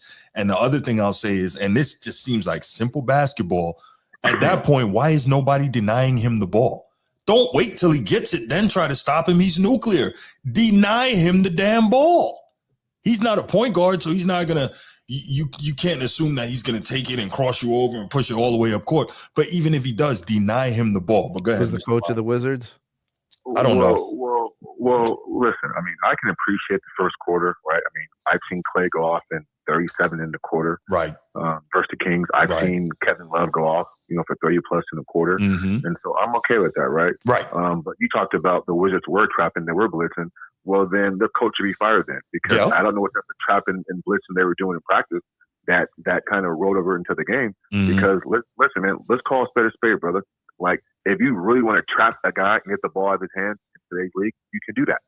And so I'm not giving no pass. I'm not giving no. I'm not either. Yeah. So I don't think the Wizards did a good job at trapping and blitzing. Right. So before I go, last point. I do want to give Bam credit for this still, because he's a big man, and I'm a big opponent on people working on their games in the offseason, coming back with something new, right? When I first saw Bam play in this league, he was good. He was kind of skilled coming out of Kentucky, but his perimeter game has advanced greatly. His footwork has advanced greatly. His pull-up mid-range jump shot, I mean, listen, it's not SGA, Kawhi, or Kobe, but for a big man, he's pretty damn good. And so I do want to give Bam credit for just, I can look at him and say, you know what? Whatever him and Asa got going on in the offseason, I know that he's somewhere in the lab working on his game. Oh, that's what you call that? He's not working on things that he's good at. He's working on things that need to be worked on. Right. And so, listen, I'm not going to get to all this Kobe Bryant. Listen, I'm a Kobe fan. We all know who he is, right? Us diehard Kobe fans. Sure. We know who that guy is. And so I'm more disappointed in the Wizards, and I'm more disappointed in today's defensive principles that's happening around in this league. It's a copycat league. Too much overhelping, right? Too much guys slacking off. Too much guys not guarding their guys in space. And it's just guys are overreacting to role players' dribble penetration, leaving guys open in corners, etc. And so again, bro, Bam, listen, if you give a person a foot, he may take, 4 or 5 feet or a couple yards. I get it. So I'm not blaming Bam. Like, for me, it's all on the Wizards, because where's your pride at? Like, I would be embarrassed, bro. Listen, if I own the Wizards team, I would fire the entire coaching staff. I hear you, man. I would do that. But hey, man, appreciate the show, man. Great content. So I just want to call him in and kind of just get that off, man. But yeah, man. Hey, Maz, before you go, Maz, just to kind of piggyback off what you said, that you got to kind of point the finger at the Wizards, man. Lil Wayne got a bar in one of his songs that say, "If you catch my girl legs open, you better smash that." And that's what Bam did. Wizards came out there, legs wide open, and he went in for the kill. He did. Yeah. And so that's why I'm not blaming Bam, because I don't think anyone is. What you allowed to do. You know what I'm saying? Yeah. But yeah, man. So anyways, man, thanks for allowing me to come on and get that off, man. Hey, absolutely, man. I'll definitely check you guys out more often, man. Hey, thank you. Yeah. All right, Moss. Make sure you like and subscribe, Mr. Moss. Appreciate you. We'll do, buddy. We'll do. All right, man. It's a good call. Solid. All right, y'all ready to move to the next topic? Yeah. All right, let's go. Sneed, man. You've been talking about this a lot, man. I'm gonna let you take point, man. Take it where you want to take it, boss. Yo, Lakers are winning games, man. Yes, sir. They've been winning games for a couple of weeks. LeBron goes down with the elbow injuries. I don't know. He can't figure out which elbow it is, but one or the other or both, the elbows were bothering him. So he took some time off, and the Lakers started winning games. Yeah. What the Lakers were doing quietly was forming an identity. Defensively, they started committing to that side of the basketball. A little bit of pride in crashing the glass. Guys getting more opportunity to kind of show improve and develop their role within the system that they have deployed. And in my opinion, I guess JJ gets an opportunity to actually coach more. What ends up happening with LeBron on the floor is guys become it's more clear on what they're going to do. The offense becomes less chaotic and less spontaneous and more programmed. It becomes more predictable. It becomes more organized. So their offense became less clunky. Their offense became more consistent. And then defensively, better commitments from the players, namely the bigs, started playing better on the defense. The guard play is better too. Marcus Smart has clearly been the best thing that's happened to the Lakers since Anthony Davis. The acquisition of Marcus Smart has solidified their perimeter defense. Well, remember, because he's former defensive player of the year, so because he's good defensively, he helps with the other guards, whether it's Austin Reeves or Luka, who are not as good defensively as he is. Mm-hmm. And then you get to work in guys like Rui, who's a much more capable defender, right? Because it's not just the fact that his like prototypical forward size, but he just moves his feet laterally better too. Yeah. And then guys like Kennard get opportunities. Guys like Laravia get chances to play. And they're going through DeAndre in a little bit, right, offensively. But really the thing here is you have an engaged DeAndre Ayton. When he's engaged, you get a game like last night where he played defense in the fourth quarter against Joker and in overtime. And really, Joker had one basket in clutch time, overtime and late in the fourth quarter. He had one. And that's because Ayton was playing very good straight-up defense. He wasn't fouling. He wasn't falling for the pump fakes. He was challenging on the glass. He had 4 offensive rebounds. Since when? When does DeAndre Ayton have 4 offensive rebounds? Mm-hmm. You know how crucial that is when you're only shooting like 33% from from the field, or 34% from the field. You need second chances. Yeah. And he was able to help them with that. Yeah. So you have an engaged DeAndre Ayton. You have very clear offensive roles for both Luka and for Austin Reeves. Mm-hmm. And the other guys get some more opportunities because you just freed up 15 to 20 shots a game. So now guys are more engaged offensively. They'll be more engaged defensively. And JJ gets to actually coach. Yeah. Can I interrupt you for a second, Sneak? Yeah, go ahead. All right, let me say this. I meant to say this before you started. I apologize. So let me give a shout out to my guy, Edward.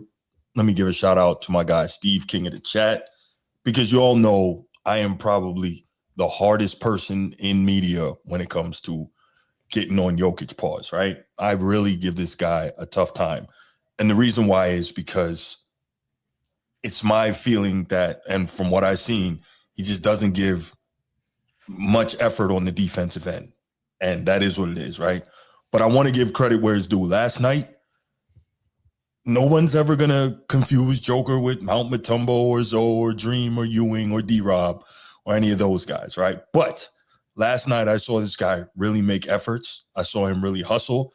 You know, he's almost never going to get in the crouch and lock people up. He's not going to be the glove or anything like that. I get it. But I want to give a shout out to Joker for the defensive intensity, such as he's capable of last night. And Sneed, you're also one of the people who's been saying Joker can defend. The problem is the fact that he so routinely chooses not to. To me, that makes it even worse because we saw what he did last night, right? And it wasn't just the fact that he got 5 steals. I'm not a guy who gets excited about steals. It's the fact that he was actually like being active hands, ripping guys and getting the ball, not just, you know, quick swipe in the passing lane, but actually ripping guys. So I wanted to make sure that I gave a shout out to the Joker for legitimate, real defensive effort, last night. All right, so let me do go ahead and highlight Young Disciple's comment.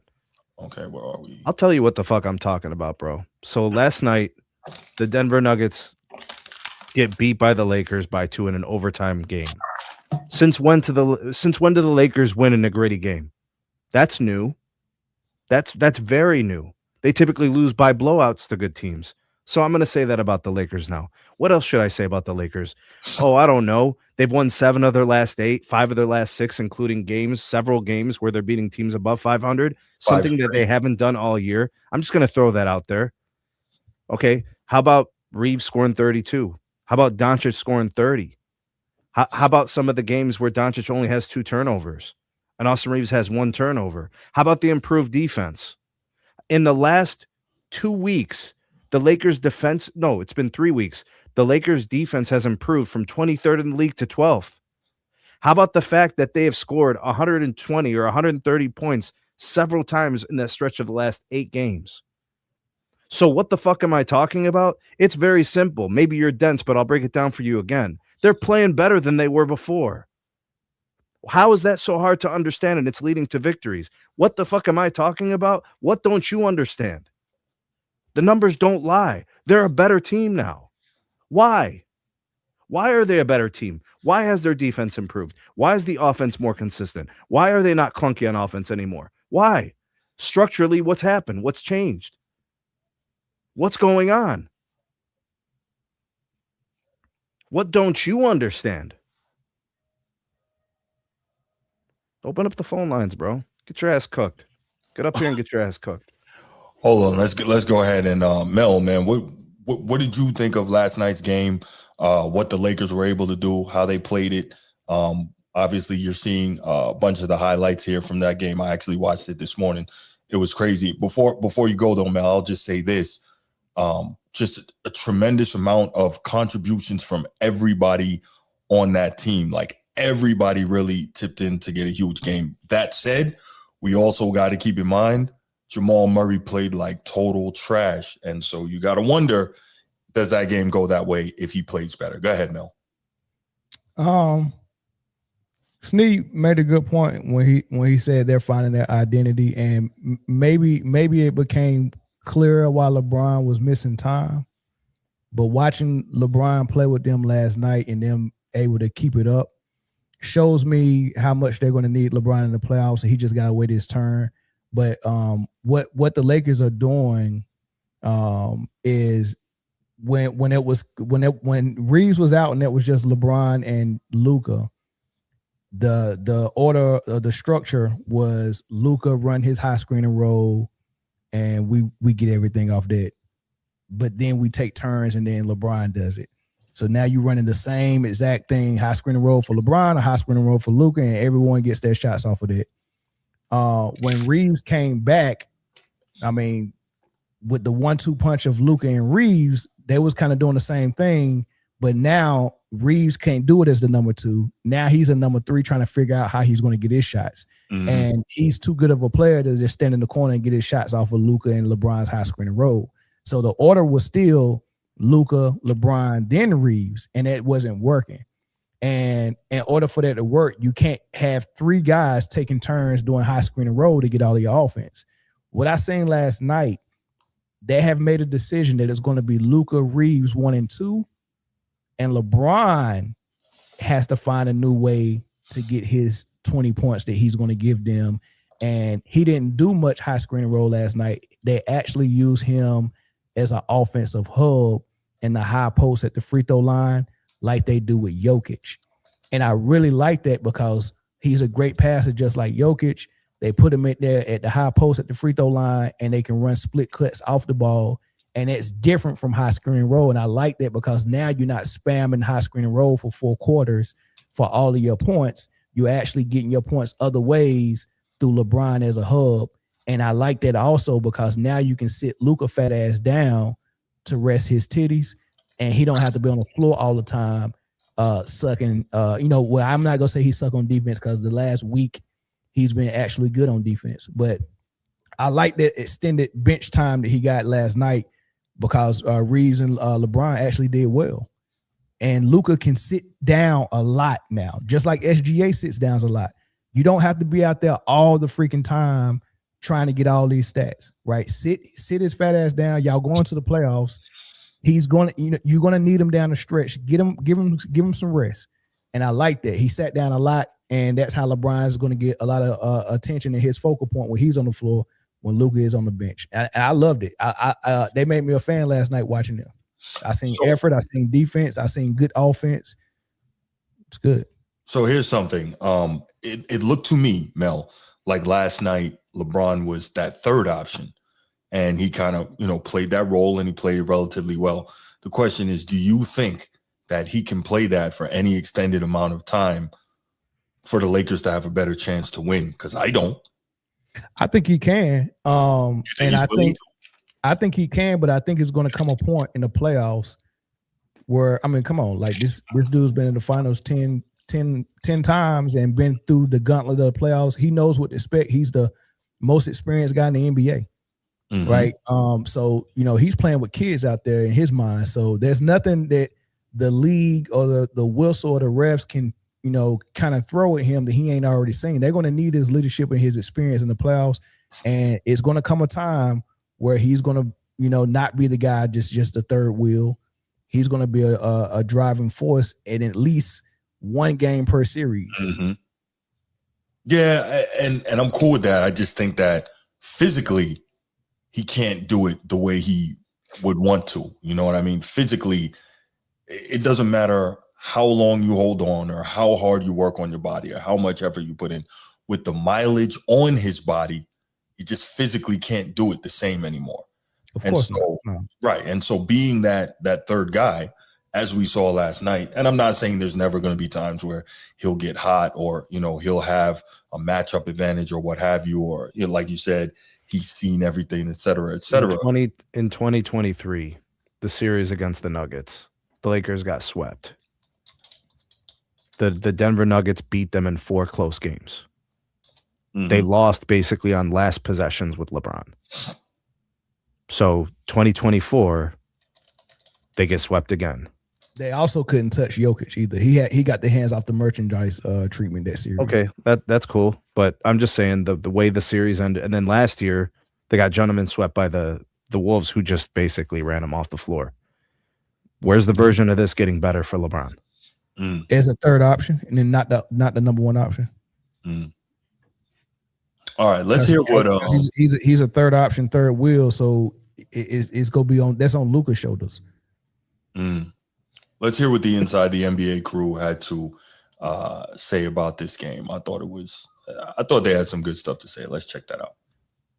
There's too many things that have to go right when you get. Nobody else to touch that ball, but not even that. But it has to bounce perfectly. I know. I'm talking about further back. So you foul, you're up 3. And foul. So what has to happen is they have to make a shot. Then they have to miss the shot perfectly, get it back, and then score again.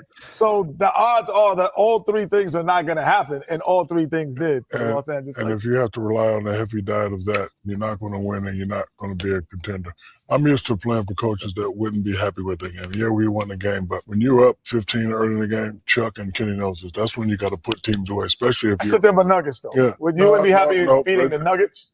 No, but – I mean, if you did that against the Wizards. You're up 15 at home. You got to beat them by 15 at home. Don't let them come back. Don't let them win. But on the other side of that, though, Shaq, you're also down 8 in the closing minutes and have the wherewithal to come back, send it to overtime, and win. Yeah, but I'm gonna agree with Shaq because if you're Denver, you're like, guys, Jamal's not gonna go 1 for 15 again. And even though the Lakers won that game, they had a lot of help. Like everything had to go perfectly. Like we had to make a free throw because Denver.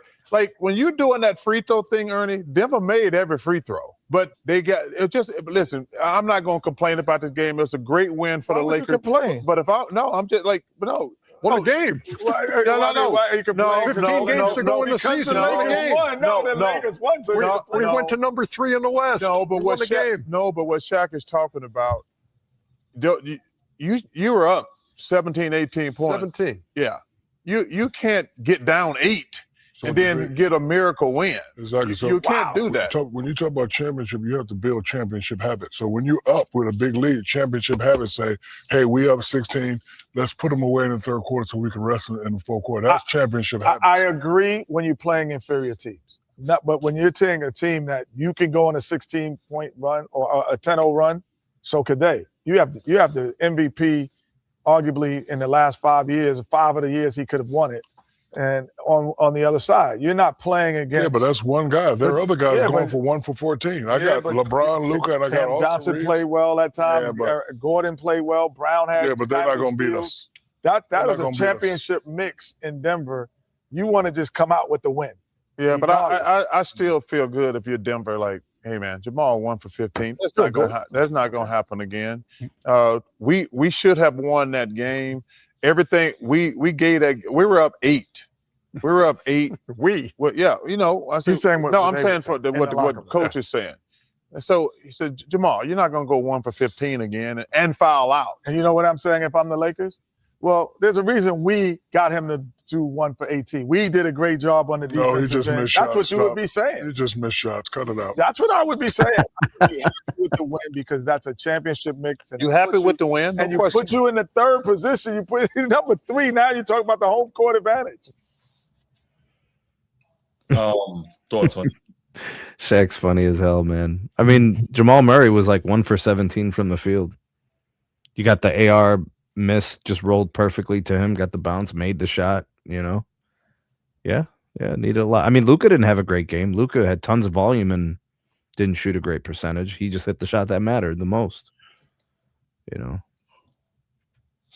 No doubt, no doubt.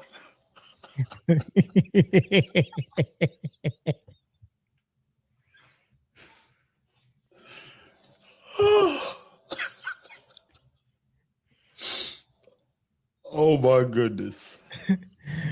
So the thing that's going on with TNT and the crew is Chuck just haven't believed in the Lakers for the last 5-6 years, and he just refused to buy into a team with an old dude because he tried that with Houston. He was old, past his prime. Hakeem was past his prime. Scottie Pippen was right toward the end of his prime. Yeah. So he's seen this old dude, try to carry squads, and he just not buying into the Lakers just because LeBron is 1,000 years old and he's on the squad. He just not. Plus, they've not been playing well and they've not been playing defense. However, I can admit that things are starting, just like Snead did.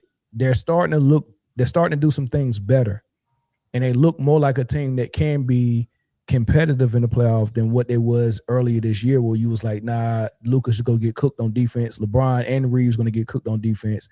They all three ball dominant on offense. It's just not gonna work. So they beat a good team in a gritty way. They haven't done that all year. Right. Yeah. I mean, I understand everything Chuck is saying. I understand everything Shaq was saying. But I can also acknowledge it looks better. So we'll see. All right, so quick question then. Let me minimize this. Stupid. Okay, how much? Send that to Snead. I did.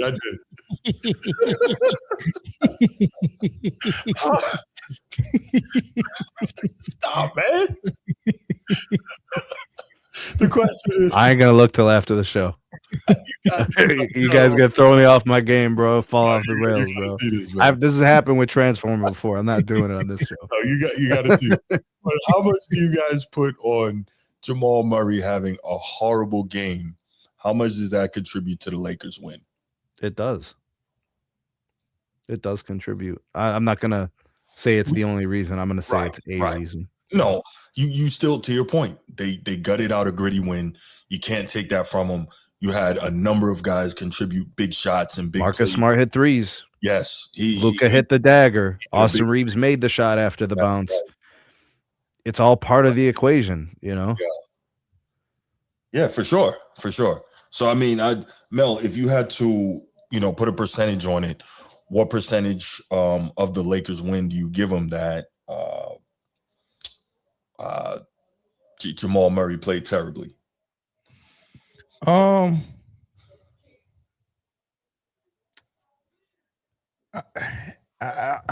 mean, I guess the real question is did the Lakers do something to make him shoot that bad? Also, when someone's playing not good as a star or a co-star, that's what the rest of the team is for. And Gordon stepped up. Gordon played pretty good. So I hate to not give a team credit for defending the guy well enough for him to shoot a 1 for 17 night. You got to get that credit. I don't want to just say, oh man, he only won because he was shooting bad. Well, who made him shoot bad? Well, no, I don't think we're saying he only. Yeah. And what was the other teammates that were supposed to step up? Because we know every game there's a potential that your star might not have it. That happens a lot. SGA didn't have it tonight. He didn't have it tonight. Anthony Edwards and SGA shot horrible tonight. Yeah, SGA was bad. Yeah. Yo, we haven't even mentioned Aaron Gordon. Shout out Aaron Gordon had a big game. Yeah, man, got busy. We had 27. Like really, really played well. Bro, you got people trying to tell me he's not better than Lamar Odom. Well, that's just crazy to me. How is that not easy to see, bro? Well, that's tough. Lamar Lamar was nice. Lamar's not a defender like this. Lamar didn't score like this.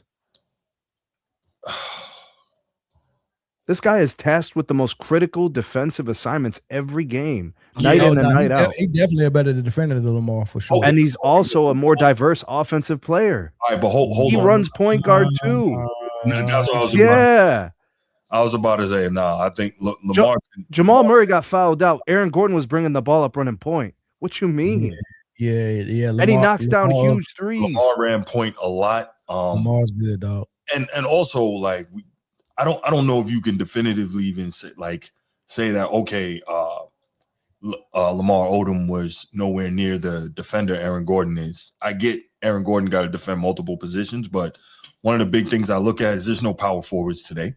There's no real centers today. And Lamar Odom had to defend both of those spots when those guys existed. So I'm like, but anyway, that's a debate for another day. But I just wanted to kind of just talk a little bit about that. Love what we saw. I don't love ever seeing the Lakers do well, but I know it's great for the league. And a sorry Lakers team is not enjoyable at all.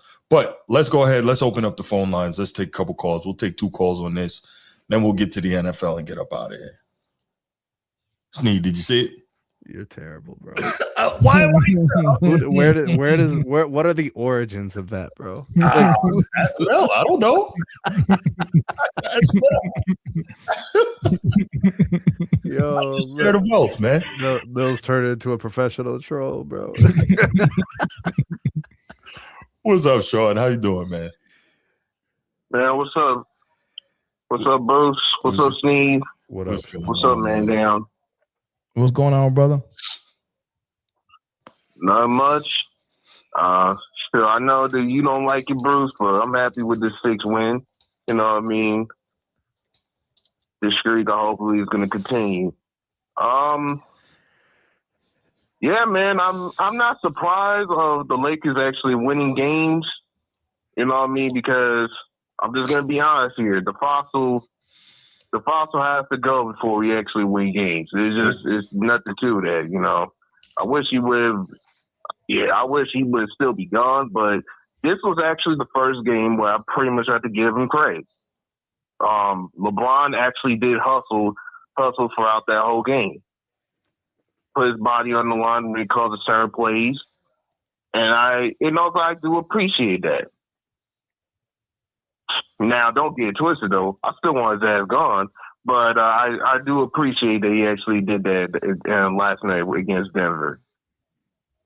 And he didn't even clutter.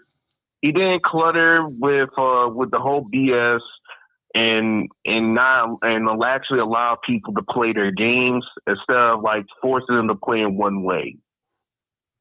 That's also another thing I actually appreciate that. You know what I mean? The Lakers did their own thing. You know what I mean? They lock up Jamal Murray. You know what I mean? We actually did a great job defensively against Jokic. Mm-hmm. Now, don't get it. Now, Jokic, as far as Jokic, though, you know what I mean? He did step up in the second half. Mm-hmm. You know what I mean? He did try. I also see some defensive plays. Mm-hmm. He actually did. Now, sure. You know what I mean? I know there are a lot of people on this trying to be on Jokic's head when it comes of his as far as level of play. Now, I'm just gonna say with Jokic, I think Jokic is all-time great, but among the all defensive centers, I think he's the weakest defender of all of them. Correct. You know what I mean? It's just the truth. Now, that being said, though, when he does put defensive effort, he does it pretty well. Yeah. And, you know what I mean? And, yes. And at times he does, he did try his best to attack at the clutch and nearly almost win the game or went to another overtime. But Luka stopped that. You know what I mean? 0.5. And then the game is done. I hear you. But yeah, you know what I mean? Reeves, I'm glad that Reeves is actually playing really well. You know what I mean? I'm glad that no one is constantly talking about, trade Reeves. instead of just like knowing that the talent that we have. You know what I mean? At times that they did, not just Laker fans, but more so Bronxexuals feeling like they had to trying to force people to go to a level that they're not in yet. And instead of just like, waiting till the time until things, mature and marinate. Now, in the future, do I believe the Lakers should still bench LeBron on the bench? Yeah, so bench LeBron? Yeah, I do. Put him on the second team. There's a contingency of people that are going to push back on that and say you can't have LeBron coming off the bench, bro. You know the Jurgens crew. They ain't going to allow that. That's never going to happen. You're 41. You're 41 years old. It's never going to happen. In old man age, you're pretty much 41. You're 81 in old man age. You know what I mean? It's cool, man. Just sit down, tell your son about war stories, eat that hard candy, and just watch the game. It's all good, bro. Nah, man. Hey, Rich Paul said Austin Reeves got to come off the bench, man. Man, all Rich Paul does is to be kissing up, man. That's all he does. He's just nothing more but he's just a speakerphone for Bron, man. Man, don't worry, man. He about to get his buddy's gonna come in soon after this call, man. I know what's up. You know what I mean? Shit, man. Them forget about that. Them guys are like hellhounds when it comes for LeBron. I'm like, damn, man, what is LeBron feeding you? Steak and eggs? Man, chill, man, chill. We talking. All right, what else you got, Sean? But to fly, to end this plane, you know what I mean? I appreciate the effort. You know what I mean? Hopefully more we will actually win. And yeah, you know what I mean? Maybe, you know what I mean, this playoff series, the Lakers versus the Celtics might happen or might not happen. I mean, you guys are going to be facing against the Pistons. So, man, your chance is kind of slim. Well, yeah. but your chance. Here's the deal. Even if you got to the Western Conference, you can't beat the Spurs, man. You can't beat the Spurs or the Thunder. They too fast, too athletic. You can't do it. Yeah. Man, we beat the Spurs before. You know, we beat the Spurs before. You're not beating you guys. You're not beating this Spurs team in the series. All right. You're not. All right. You're too young, too athletic, too defensive. It's too much, man. But all right, Sean, man, I appreciate the call, bro. Thanks, Sean. All right, no problem. All Peace. right, man. Peace. You hear that, Mill? Sean ain't with the Jurgens crew, bro. He ain't into that. Y'all the worst. Y'all are by the way, Bree said prime Maya Moore. Yeah, that's what Mill was saying. Fair enough. Yeah. I don't think it's by a lot, though. I don't think it's by a lot. But I do think it's these conversations are always, it's like splitting hairs. Yeah. YD, what up, man? Hey, what's poppin', bro? What's up, Mel? Hey, What's good? Hey, Sneak, what you was talking about, bro? What up, man? Nah, don't try to change the temperature now, bro. You caught up here, you get cooked, niggas. Nah, I want you to call out, step up to get sat down, bro. Go ahead, get cooked. Go ahead. Yeah, go ahead. I'm trying to see what you're talking about because I don't understand. I said what I needed to say, bro. You want me to do it again? Yeah, I need you to do it again because I heard you make a whole lot of statements. It's the first time they would have had a gritty win, and you never told us why. You never. I hear you trying to associate everything to LeBron. No. Actually, it has nothing to do with LeBron and everything to do with everybody else. Hey, I didn't hear you get no analysis now. I think about them reincorporating LeBron back into the lineup. I heard Mayo give you the switch up or the newer thing that they doing, putting LeBron on the pinch post. So where's your analysis of the game, bro? Instead of all these feelings, though, are you? I thought LeBron played below average yesterday. I thought he had a great play diving on the ball to try to regain possession. But, I mean, he had 5 turnovers. So, if anything, I could point to that and say you were the third guy on the offense and you had 5 turnovers. That's bad. That's your analysis? No. You just wanted me to talk about LeBron. So there's your LeBron analysis. Now for the team. I'm trying to let you finish. No, I said analysis on the Lakers. Okay, so the Lakers offense looked more organized over the course of the last 2 or 3 weeks than it has all season. Defensively, they're playing best on ball they have all season. Their team defense is very consistent. They're actually rebounding the ball. So if you notice last night, they won the glass battle. They also got offensive rebounds, which got them extra possessions. They played really good basketball yesterday. They executed at the end of the game, both in the fourth quarter and in overtime. Their offense is better today than it was 3 weeks ago. Their defense is exponentially better than it was 3 weeks ago. That's why they're winning 7 out of their last 8, 5 of their last 6. Okay, bro. Hey, dude, that sounds good, bro. I just want you to know that sounds good. Well, bro, anybody can look at a record or scout their last 10 and say that same thing. They playing better offense. They're playing better defense. But, okay, so they're in defense. They've improved from 23rd. They had the 23rd rated defense 3 weeks ago. Now they have the 12th ranked defense in 3 weeks. Let him go, bro. Let Whitey talk, man. Go ahead, Whitey. Let him go. Let him get it out. Because you never gonna cook me, bro. You saying bland statements, bro. Like that's what I'm saying. But hey, bro, at the end of the day, bro, all I'm saying is that if this what you call cooking, bro, it gets hot dog water, bro. Like Mel sat there and told you nigga the adjustments they've been making on the offensive end. You spoke nothing to that, bro. You still can't speak to it. You don't know why teams run high pick and roll. You don't know why teams run DHOs. I know why teams run high pick and rolls. You gonna cut me off again, bro? No, I can answer to that. You're saying I don't know why teams run pick and rolls. I do. Because they don't have an offense. That's their go-to. That's their only play. They don't have offense, so they run high pick and roll. Go ahead. Keep going. Okay, stop. Tell me what a DHO is. A DHO? Yeah. Dribble handoff. We'll team up here. Dribble handoff.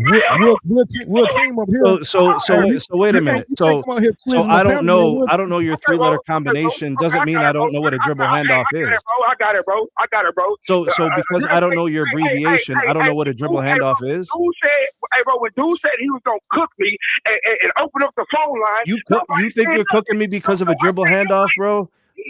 Please. Let me talk. Hey, go ahead, Steve, bro. But this is what I'm saying, bro. With me, you gonna always need help, my nigga. He ain't need help. He ain't need help. I know. All right. YD with the passion. That's what we love about the Format Podcast.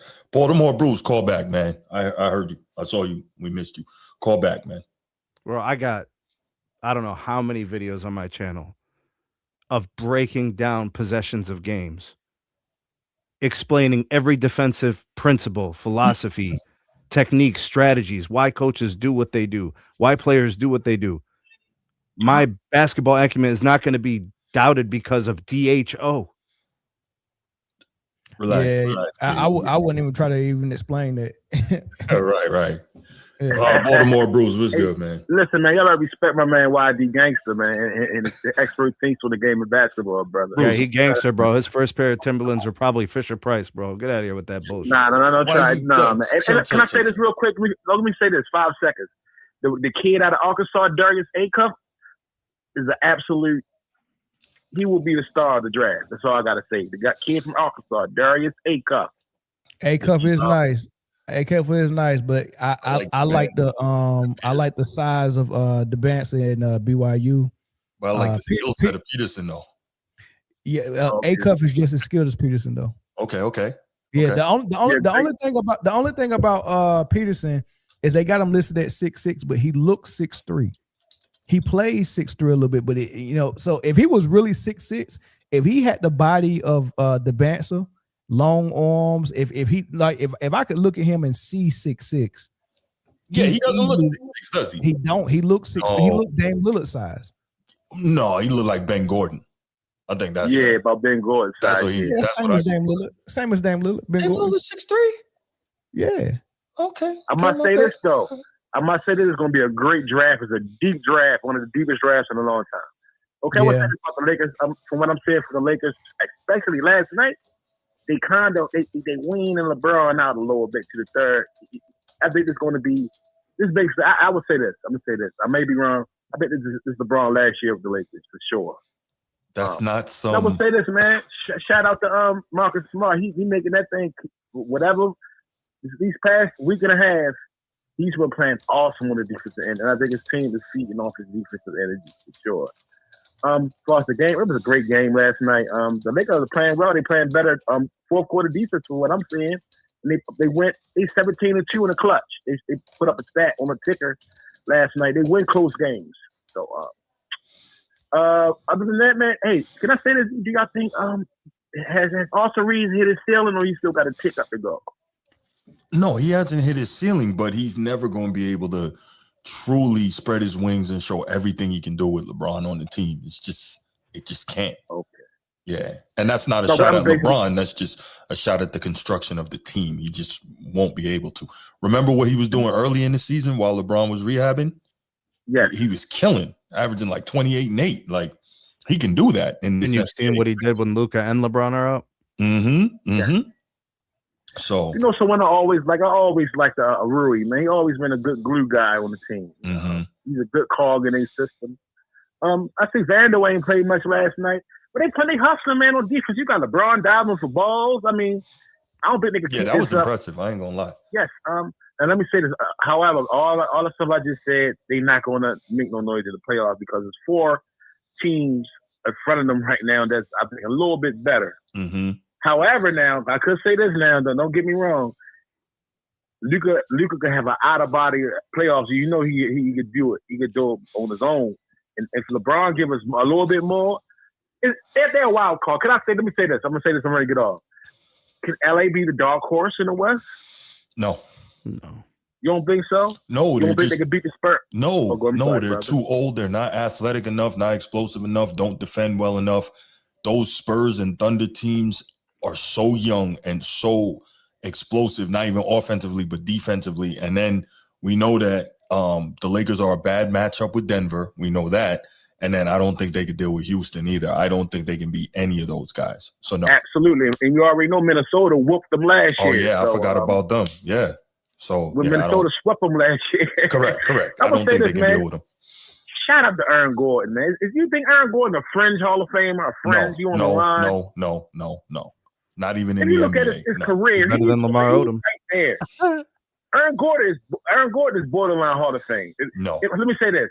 Did Iggy Iguodala make the Hall? He made the Hall of Fame, right? Who? Iggy in the Hall of Fame, right? No. He's not? No. I thought Iggy was in the Hall of Fame. If Iggy ain't making it, he ain't gonna make it. Hey, if Ben Gordon gets in the Hall of Fame, they need to close the Hall of Fame. They got Draymond going to the Hall of Fame. Yeah, close it right after Everybody's that. saying Draymond's going. Yeah, he going. He shouldn't be. Hey, man, other than that, man, please have a great night, man. Hey, appreciate the call, man. Aaron Gordon is better than Draymond. All right. Let's get to the last topic, y'all. Okay, so NFL, because NFL is king and we got to talk some football. All right. The Minnesota Vikings have a new quarterback on the roster. And that quarterback is former Cardinals quarterback, former number 1 overall pick, Kyler Murray. And it's actually a kind of perfect situation, really, no matter where Kyler Murray ended up, because he's signing with his new team for like $1.5 million because the Cardinals got to pay him like $39 million for cutting him. So it works out really well.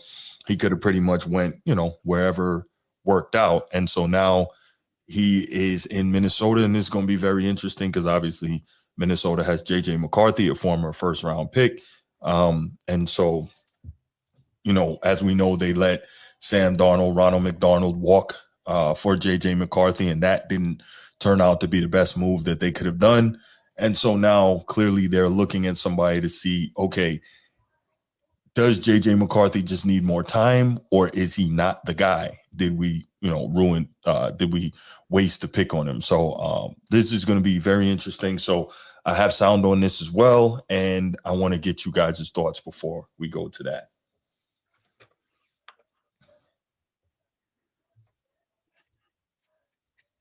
Thoughts? Oh, I thought you said you were going to play the sound. No. I said I want to get you guys' thoughts first before we get to that. Oh, okay. Yeah. I was like, damn. Well.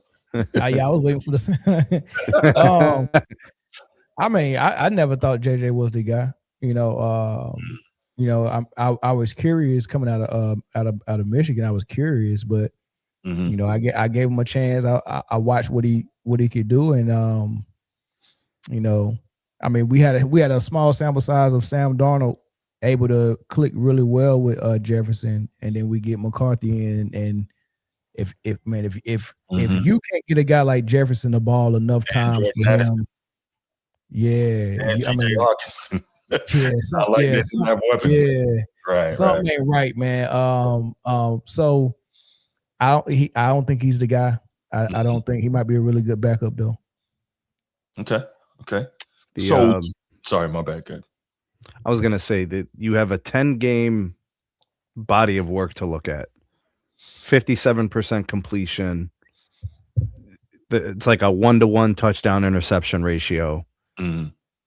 You don't conclusively know he is or isn't your guy for the future. So you're bringing in Kyler Murray to compete, essentially, because he's coming in. His salary's basically paid by the Cardinals. So you're just bringing another guy to compete for the job. You're just going to play who looks the best, and you're just going to start him and see what happens. If they flame out, you're going to start the other guy. You really don't know what you have in either guy. What's the draft capital on him? 10th overall pick? I think so. Yeah, I wasn't impressed by him at Michigan. I didn't know if he was necessarily a 10th pick, but like in the NFL, if you're a quarterback at a big program, you're probably getting drafted at some point. He went 10th. So they've got some draft capital in them. Because there's some Hall of Fame potential players in the first round every year. So so they've put enough draft capital in him to say, we need to keep him around and continue to see what we have. But then they bring in Kyler Murray now. He's going to compete for that job. He wants to start. He would love nothing more than to make it last in Minnesota. That's what I was about to ask. Get a long-term deal. Yeah, that's what I was going to ask you. Yeah. This is more of an audition and an opportunity for J.J. McCarthy to get another year, because I think they're saying this is going to be a real quarterback competition. I think it is. McCarthy wants to compete, so I don't know. If they had to pay Kyler Murray more money, Kyler Murray would be starting. It wouldn't even be J.J. McCarthy in the conversation. Right. That's a fact. Because I think Kyler Murray's only getting $1.3 million from Minnesota this year, so they can do that. Because Arizona got to pay him like $37 million. Mel, you got to get out of here, man. You want to give any last thoughts on this before you roll? Nah, man. I'm pretty sure we'll see Kyler Murray at some point. If they want to get a young buck a shot, he gonna be looking over his shoulder. He better play good, and the crowd. If he's not playing good, they gonna be calling for Kyler Murray. So it's gonna be a rough season. No doubt. Man, all right, Mel, I appreciate you being here. Mel said, all right, we done talking hoop. I'm out. Nah, it's almost 8 over here. I got to make sure these kiddos, you know what I mean? Yeah, I got to get them situated. Yeah, no doubt, man. I appreciate you, bro. All right, thank you. All right, Sneak.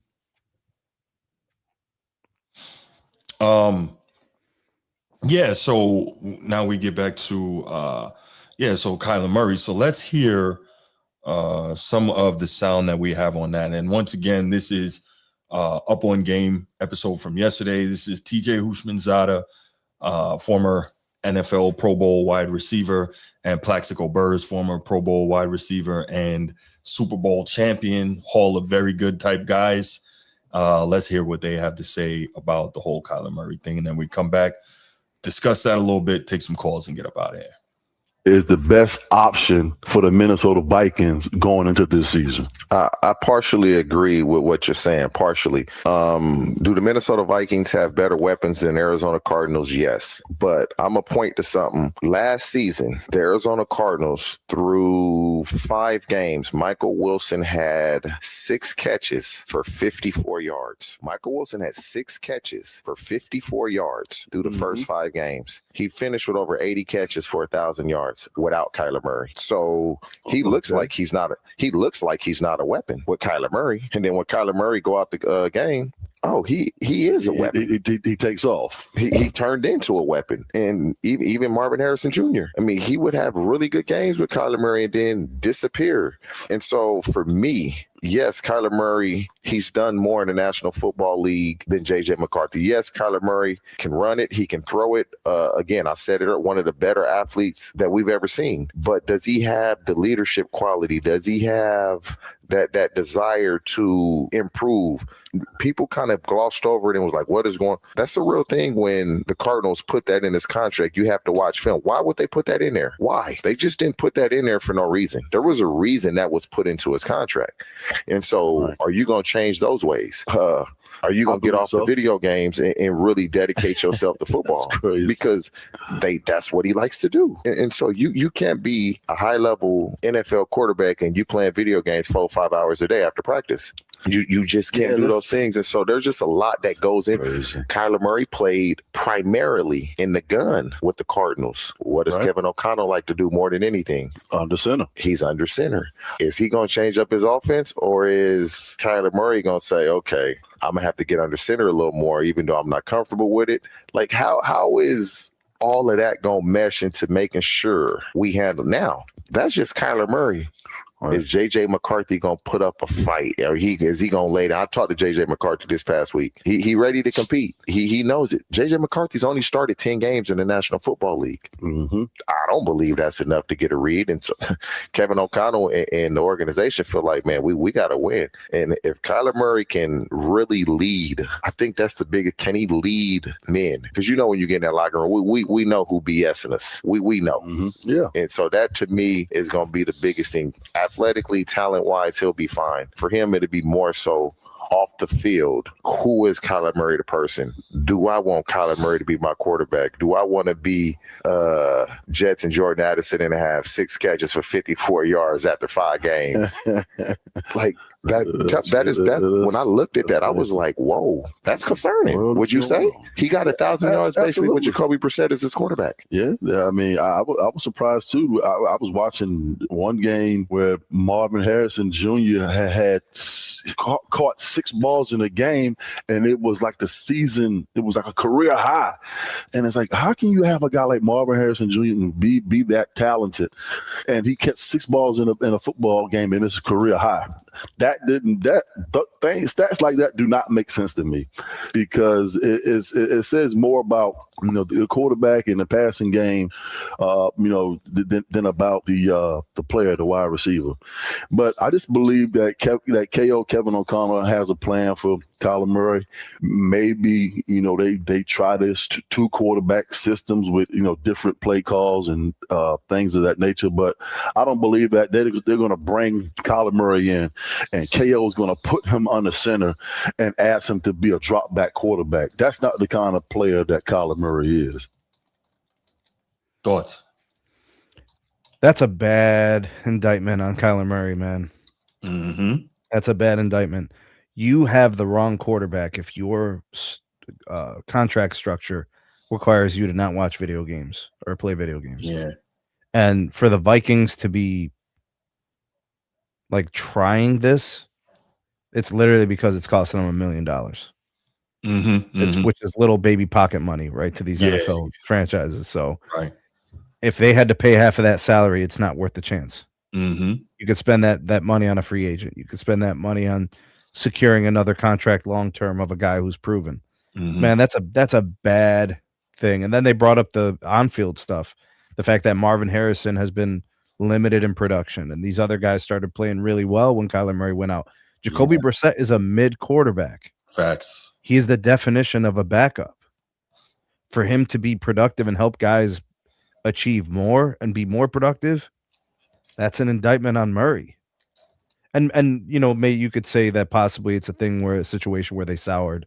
They soured on Kyler Murray and it was basically over.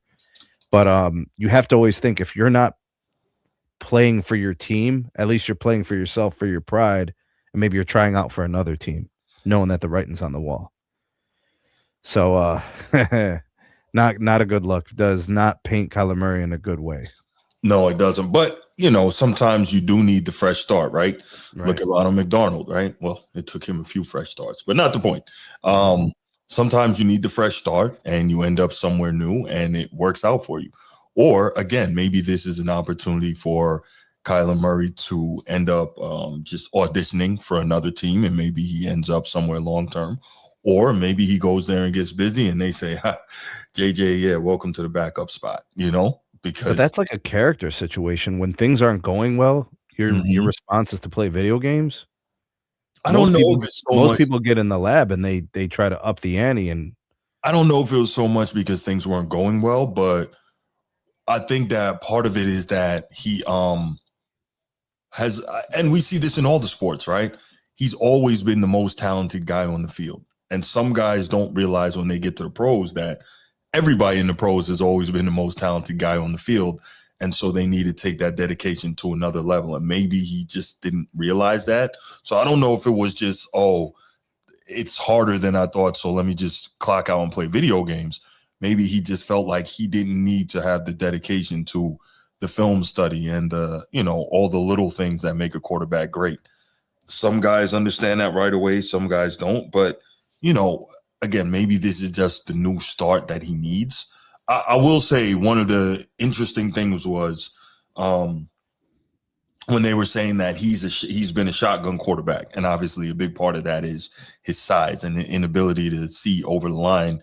And Kevin O'Connell loves to play from under center. But the best coaches can also make adjustments to what they do based on their personnel, not necessarily, trying to fit, a square peg in a round hole. I think that's the expression. So some coaches are like, yo, you're going to learn my system and you're going to work it till you get it. And other coaches are like, I will make some tweaks and some allowances for us to both have success together. Like Andy Reid is a guy that will make the tweaks, which is why he's one of the greatest coaches ever, right? He'll make the tweaks in order for everyone to have success. Not everyone is like that. So it's going to be interesting to see how Kyler Murray handles that. Or maybe, just maybe, that lights the fire under JJ McCarthy and he goes out and wins the job. Because I think that's what they want. He's been in the system for 2 years already. He knows the system. I think that's what they want, Bruce. I think that's the perfect scenario. Like if that fails, then they're like, all right, Kyler Murray can start. Mm-hmm. And if they're at the end of the season and they're competing for a wild card, a guy who's played 7 years in the league, Kyler Murray's been in some playoff games, hasn't he? I know he hasn't won, but I think he's been in one, maybe two. I think he's been in one. I mean, it gives us something, Yeah. So Chief Higgins, here's the thing, right? Drew Brees and Russell Wilson are pretty much the only small quarterbacks that have had big time success. Other than that, it's really hard to think of small quarterbacks. That too small thing is a real thing, because being able to see over the line or being able, when you're that small, because the batted balls is crazy. Yes, the batted balls. Like look at Baker Mayfield's troubles with batted balls, and he throws missiles. He's like 6'2", and he throws missiles. Right. So Kyler Murray's like 5'8". But see, I think part of the problem here also is the coaching, right? You got a guy like that, he has a literal physical weakness that he can't overcome. He's mobile. He's got a big arm, Kyler Murray. So why are you not doing more stuff to move the pocket for him to make it easier for him to see the throwing lanes, right? Yeah. So a little bit of scheme and a little bit of structure. Yeah, Chief. No, I get you. Talent is absolutely talent. I'm just saying, like when you reference the small quarterbacks, that I get you saying you don't like it, but it is a real thing just based on the fact that we've only really seen two have major success in the league. That's why a lot of times you will see, if you got a Kyler Murray who's 5'8" and you got a Fernando Mendoza, we know Kyler Murray has the more physical tools. He's more mobile. He's quicker. He's faster. He has a cannon of an arm. But guess what? You're going to take 6'5" Fernando Mendoza, who's got a good arm, not an elite arm, but a good one. And he's 6'5", and he can do the stuff, and he's moderately mobile. Again, not as mobile as Kyler, but you want that more so than you want a 5'8" guy, because you don't have to do as much to facilitate him being able to see and make the throws. That's all. He gets knocked out of games too, doesn't he? Who's that, Mendoza? Kyler Murray. Okay. Yeah. He's been knocked out of games, and he's injury prone. He ripped the knee, which, I mean, a lot of guys rip knees, so it happens. But yeah, he's definitely had injuries. But again, this is going to be interesting just to see. And you may be right, Sneed, in terms of Kyler Murray being used as something to light a fire under J.J. McCarthy. $1 million, man. I think J.J. McCarthy definitely wants to compete. I think he definitely does. The question is he good enough? And it was interesting you referenced Michigan, and I think the bigger indictment of his impact on Michigan is how poor they were on third down the year after he left. J.J. McCarthy was an outstanding third down quarterback in college. And we always hear when it comes to quarterbacks, third down's the money down, right? He was very, very good. Yeah, but the thing about third downs, man, it depends on the down and distance. Right. 3rd and 3, 3rd and 6, or 3rd and 10, or 3rd and 11. Yeah. Yeah, those are it's much easier to drop a play 3rd and 4. I mean, I just need a tight end to beat his guy by a step. You know what I'm saying? Right. Or even a back leaking out. You know, depending on what you see from the pass rush. But no, I hear you. But yeah, it's going to be interesting, man. Kyler Murray is now a Viking, and we'll see. The Vikings have talent. The Vikings have some skill and some talent on that team. So they're about to curse it.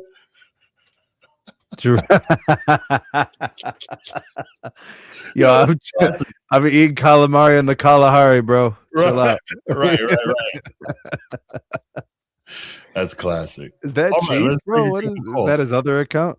No. That's Chief Higgins. Oh, okay, Chief. All right, man. Yeah. Army Chief. Real Chief. Chief Warrant Officer. 904-219-8264. 904-219-8264. We'll take a couple calls, get you guys' thoughts on Kyler and being a Viking and J.J. McCarthy, what the possible future there, how you think it'll work out, and then we will get out of here for the night, man. It's been a good show so far, man. This was good. Yeah, it was a great show, man. Yeah, definitely enjoyed it. Good stuff, man. Yeah, we got to talk about the great SGA. Yes. You talked about Rick Bucher's very thoughtful and concise commentary. Right. The Lakers heating up. Lakers heating up right at the right time, too. That's the thing. They're and not then just this one heating up when they're supposed to. Right. And then this one, this is like you think about a division in the NFC North. You know, that's just jam-packed, like packed to the gills, bro, with teams that want to compete they want to win the division, and it's going to be fierce competition to get a wild card or two, because the Bears are still there. The Lions want to show that they belong in their back. You know, for sure. Bruce, what up? What's going on? What's going on, y'all? Hey, man. This is Kyler job to lose, brother. J.J. McCarthy was nothing but a hype job, truthfully, because of that championship that prior year he got drafted. Sneed likes the sound of that. I said Sneed likes the sound of that. I never was hyped on him, even when he was at Michigan and they won that championship with Harbaugh. He didn't jump off the screen. He didn't do nothing special. He played in his system. Yes, obviously, when he had when his rookie year with the Vikings, he had a hot game or two, and they was pumping him up like he was the goddamn next coming to goddamn Steve Young. And last year we saw his true colors: shaky in the pocket, happy feet, indecisive. He's not a chump now. How do you know that though? 100% though, Brucey. Like 10 games is not that much to know. You know what I'm saying? Usually generational talent or superstars, they ball out with their first year. Yeah, but I don't think anybody's expecting him to be a superstar. Right, exactly. I hear you say that against Steve. I don't think you're expecting him. Nobody's expecting him to be a superstar, but like a quality starter that can help you win some games and compete. You know, could he be that? Hey, bro, what the eye test tell you last year? I thought he was a regular guy. That he's a jag, just the guy. Yeah, that's how he gonna get his ceiling is no more higher than that. Truthfully, now I may be wrong. I might have to bite my tongue. You know what I mean? I might have to come back and revisit this. But obviously, if he was that guy, and if he wasn't a jag, just a guy, they wouldn't have picked up Kyler Murray. All right, let me ask you this, Brucey. Let me ask you this: in this division, is he the worst quarterback? Even if we throw in Kyler Murray. Is J.J. McCarthy the worst quarterback in this division? Yes. Yes, he's the worst quarterback in the division. I think he's right, Bruce. I think he's right as well. Green Bay, Detroit, and the Bears. Stop it, Sneed. I think they got better quarterbacks. That's what I'm saying. Yeah. Now, Kyler Murray now. how good? Let me say this. How can you say that? A lot of times, Kyler Murray, how can you say that? Self-inflicted wounds when he was with Arizona, not being smart with how he protects himself when he, get ready to take hits, or just, how could I say, indecisive. But yeah, like I say, he shows flashes. You put it like this: he's a better thrower of the football than JJ McCarthy. He's more mobile than JJ McCarthy. Now, will this be a redemption year for him? Will this be his second chance, like a Sam Darnold? He go to Minnesota, ball out. He got the weapons now. I mean, he got the guy that he truly needs, but he had weapons in Arizona. So Justin Jefferson, Addison, Hawkinson, he got a big three on offense now. And how good is that offensive line in Minnesota? I have no clue. They drafting linemen?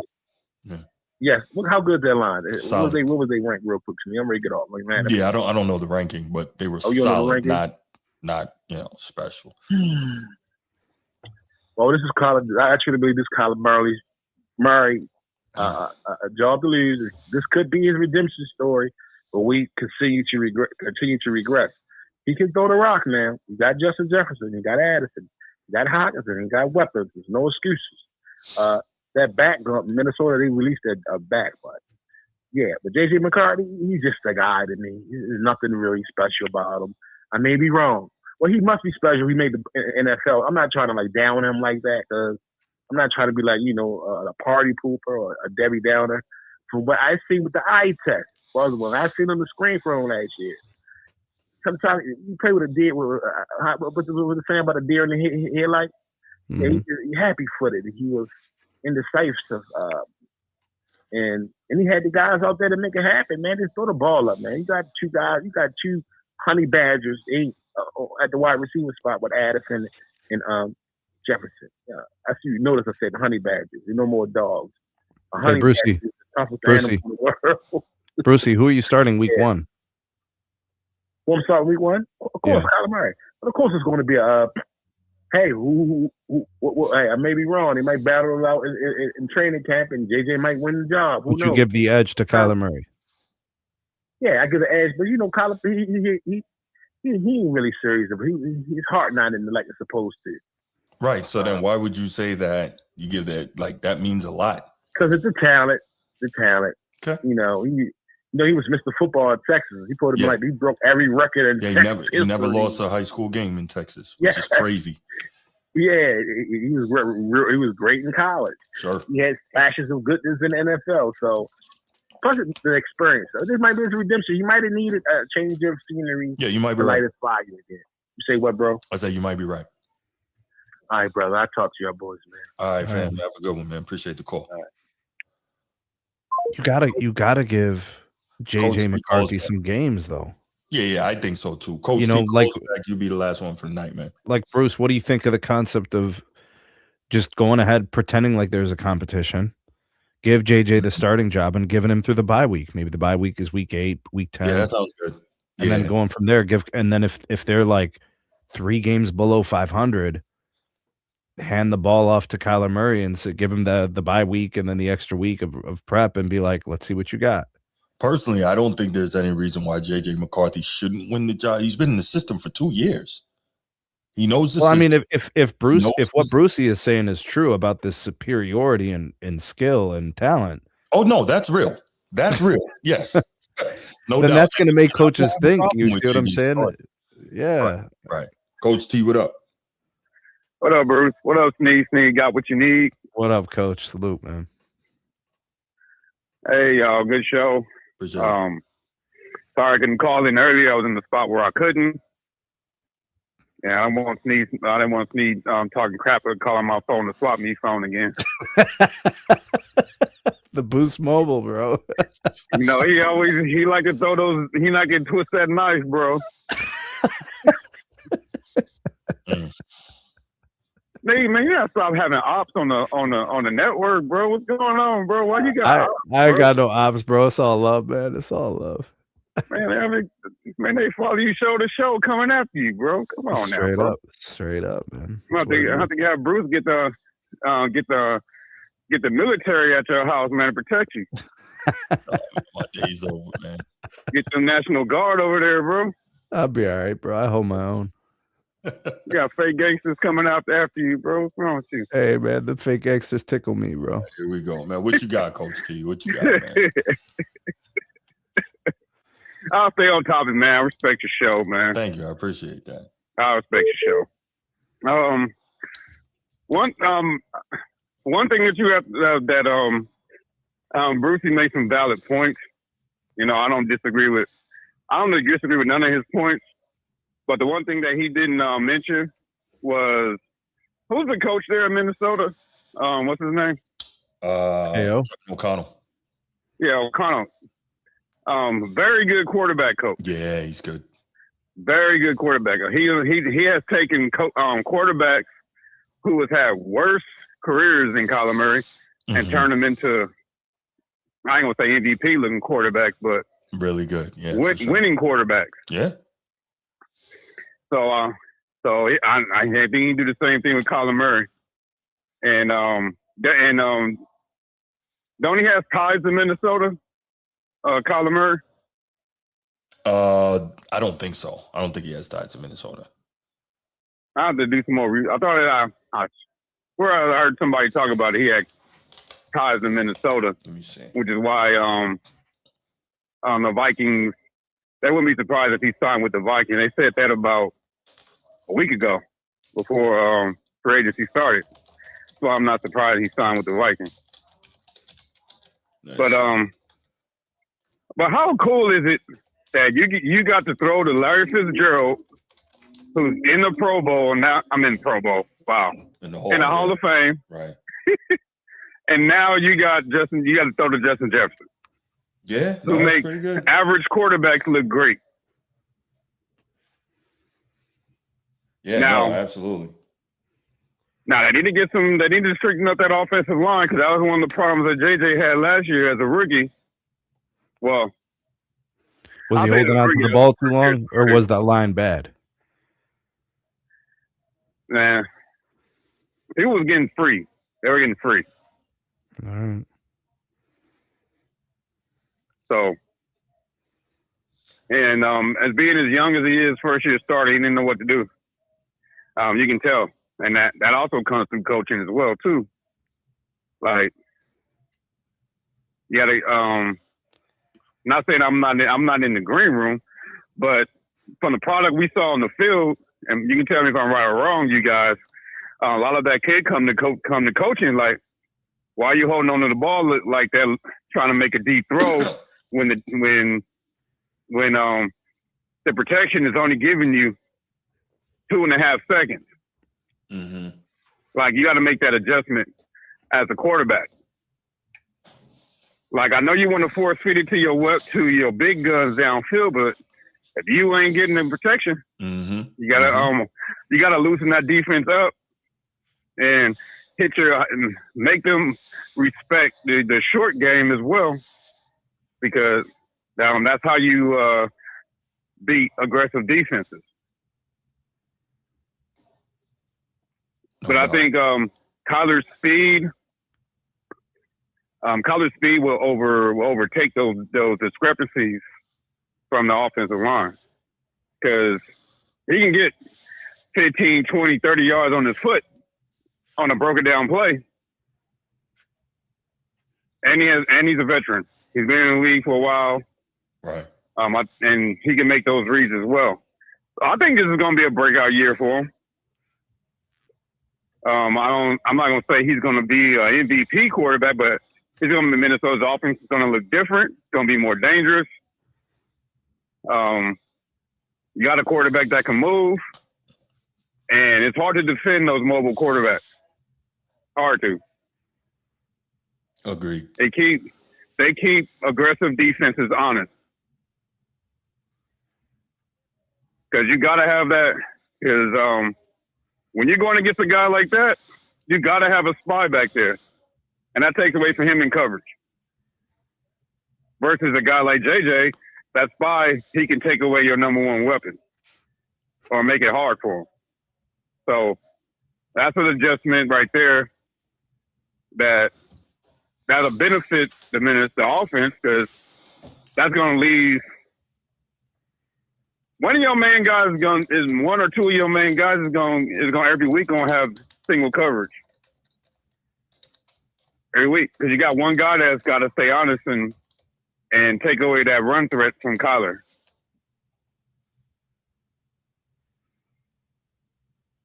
Well, so how many wins do y'all think Minnesota gonna get? I think they might. I think they might get. I think they strong enough to get 13. Well, they got 13 is a lot, but they got 8 wins last year with JJ McCarthy. So I think they can get 10, 11 wins. If Kyler Murray's the guy, they or can if get JJ gets 11 better. wins. Or if JJ, right. So I don't think that division is going to be real tough, man. I don't think it's like beyond the pale to say 11 wins. I'm gonna describe some of the things that analysts say about JJ McCarthy's performance last year.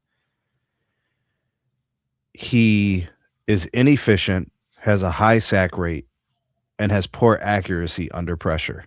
Mm-hmm. Although in the second half of the season, the games he started later in the year, he did improve on those things a little bit. Mm-hmm. CPOE, which is completion percentage over expected, Mm-hmm. ranked among the worst in the league. So can we safely say he can improve upon that this year? Sure. So then we can expect maybe at least 10 wins because the roster has talent. We also got to know, man, he's playing something completely different than what he did. What he played 4 years in Michigan or 3? 4, right? Yeah. So he's doing something completely different than what he did under Jim Harbaugh in his super run heavy, tight end centric type offense, right?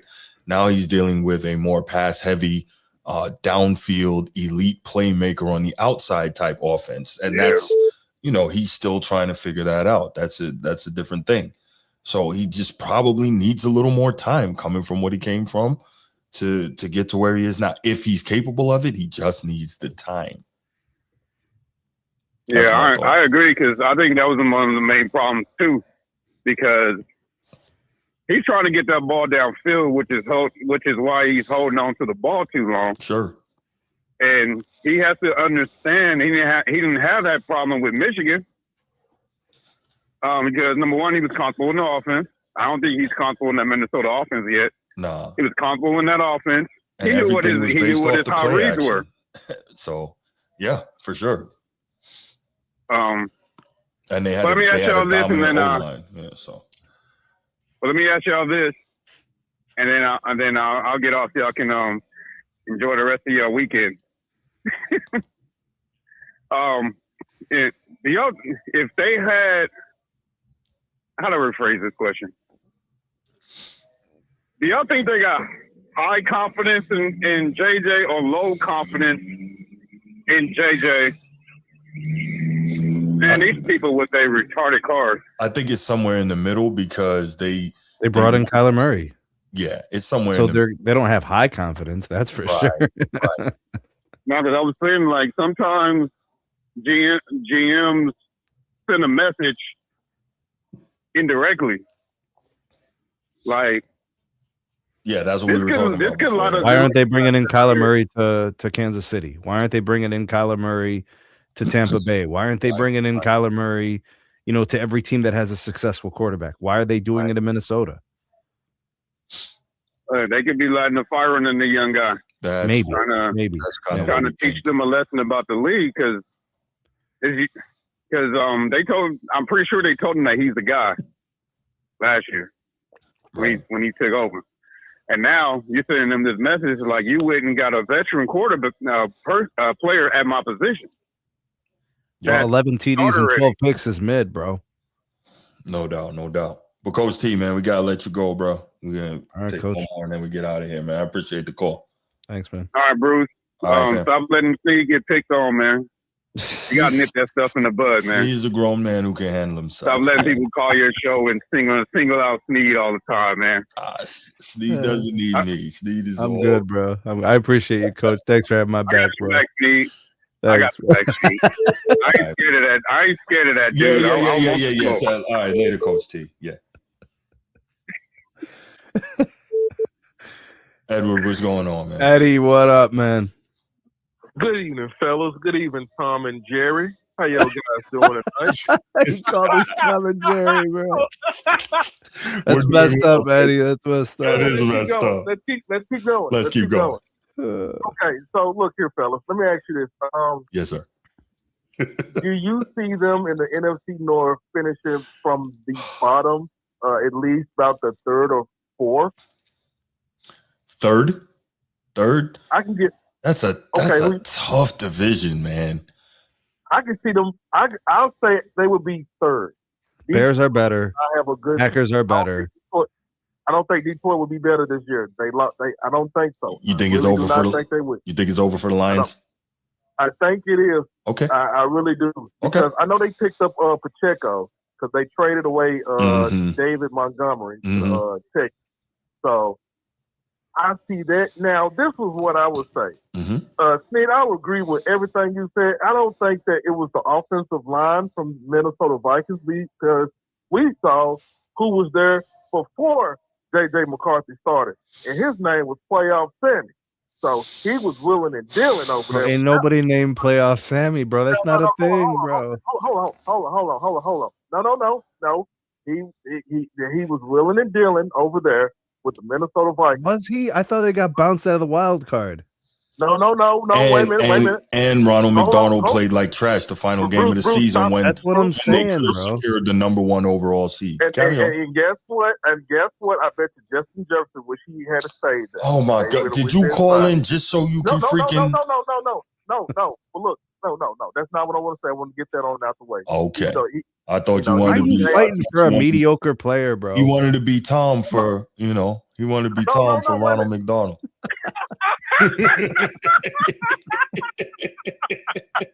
Oh man, let's keep going. Fellas. Let's keep going. Okay, so look, man, they gave let me see, him what a 1 year deal for $8 million. No. Kyler Murray, what did they No, give him? 1.3 mil. 1.3? Yeah, because Arizona got to pay almost its entire pay for this year. They basically settled on his release, bro. Wow. Okay, so right now it's between JJ and Kyler for the starting job. Who's going to be starting? I think that look here, Justin Jefferson's going to want Kyler Murray. He going to want him. He going to want him to start. He really does. You know what I'm saying? So, but as far as this, I don't think Minnesota roster is better than the Arizona Cardinals roster. I'm not taking TJ over Terry McBride. Now, as it comes for Justin Jefferson over Marvin Harrison Jr., I give you that. But what about the running back? James Conner, even though he got injured last season, you know what I'm saying? But Aaron Jones, man, he's what is he about 30-something? Is he done? Is Aaron Jones done, you think? I think he is, Steve. I really think he is, bro. I really do. He ain't been the same since Green Bay. The last time I remember Aaron Jones was closing the casket and sealing the deal was in the playoffs when they played against the Cowboys. Bro, that was 5 years ago. That's telling you That right was like there. 2021, bro. I think that was I don't think it was 2021. I think they played him in what was that year, if I'm not mistaken? 23, Bruce, when he was playing with Green Bay before he had went to Minnesota. Bro, what's his name's been there for 3 years, hasn't he? The guy who used to play for the Raiders. He came there in like 23, right? But 24. Actually, I don't know. I mean, like, what weapons besides Justin Jefferson? What other weapons is better than what he had in Arizona? Yeah, but don't you think the fresh start, the coach, a new opportunity, the renewed focus, it's more about conditions than it is players, right? That's true, but man, I would now. He wasn't going to revive his career in Arizona. It just wasn't happening. That could two things could be true. I agree with you on that, Sneed, but hopefully he does make him better over there in Minnesota, because we seen what was the other quarterback before, J.J. McCarthy. But apparently, Bruce still being disingenuous. He's calling his name Ronald McDonald. You can huff and puff all you want to, sir. It just is what it is. Man, look, did you call just to turn this into a Ronald McDonald Glaze session? And he ain't playoff Sammy, bro. We're not doing that. Hey, look, no, yo. You got to call him playoff Sammy. He did not have no turnovers. Look, anyway, we're going to keep it short and brief. You guys got to get ready. Get your sleep. Bruce, Yeah. I know how you are. Yeah, I gotta get Know my how you sleep, are. Tom. I gotta get my do not sleep. want That's no- right. Look. Please do not bother me in the morning. You said what you had to say tonight, okay? There we go. Okay. All right. I cannot wait till y'all have. Oh, Eddie, you didn't call on the Lakers, bro. How you got them finishing the season, bro? We got 15 games left. We got. Hold on. We got 15 games left. Where do the Lakers end up? Where are they gonna be ranked? Well, they're gonna be ranked with I say they're probably gonna end up finishing 4th or 5th. All right. It's that simple, Bruce. That's all I just wanted to know, man. That's my boy Eddie. Okay, since we keeping it simple, I didn't call on this neither. I know on the Bam by the Bio situation. Wait a minute. Bruce, I asked a question earlier today. I asked you in the chat. Now, I went to the Wax Museum. Scott Skiles. He has the most assists in an NBA game. Third. Yes, I know that. He's not a Hall of Famer. No. Right? Just because you hold the record doesn't make you a Hall of Famer.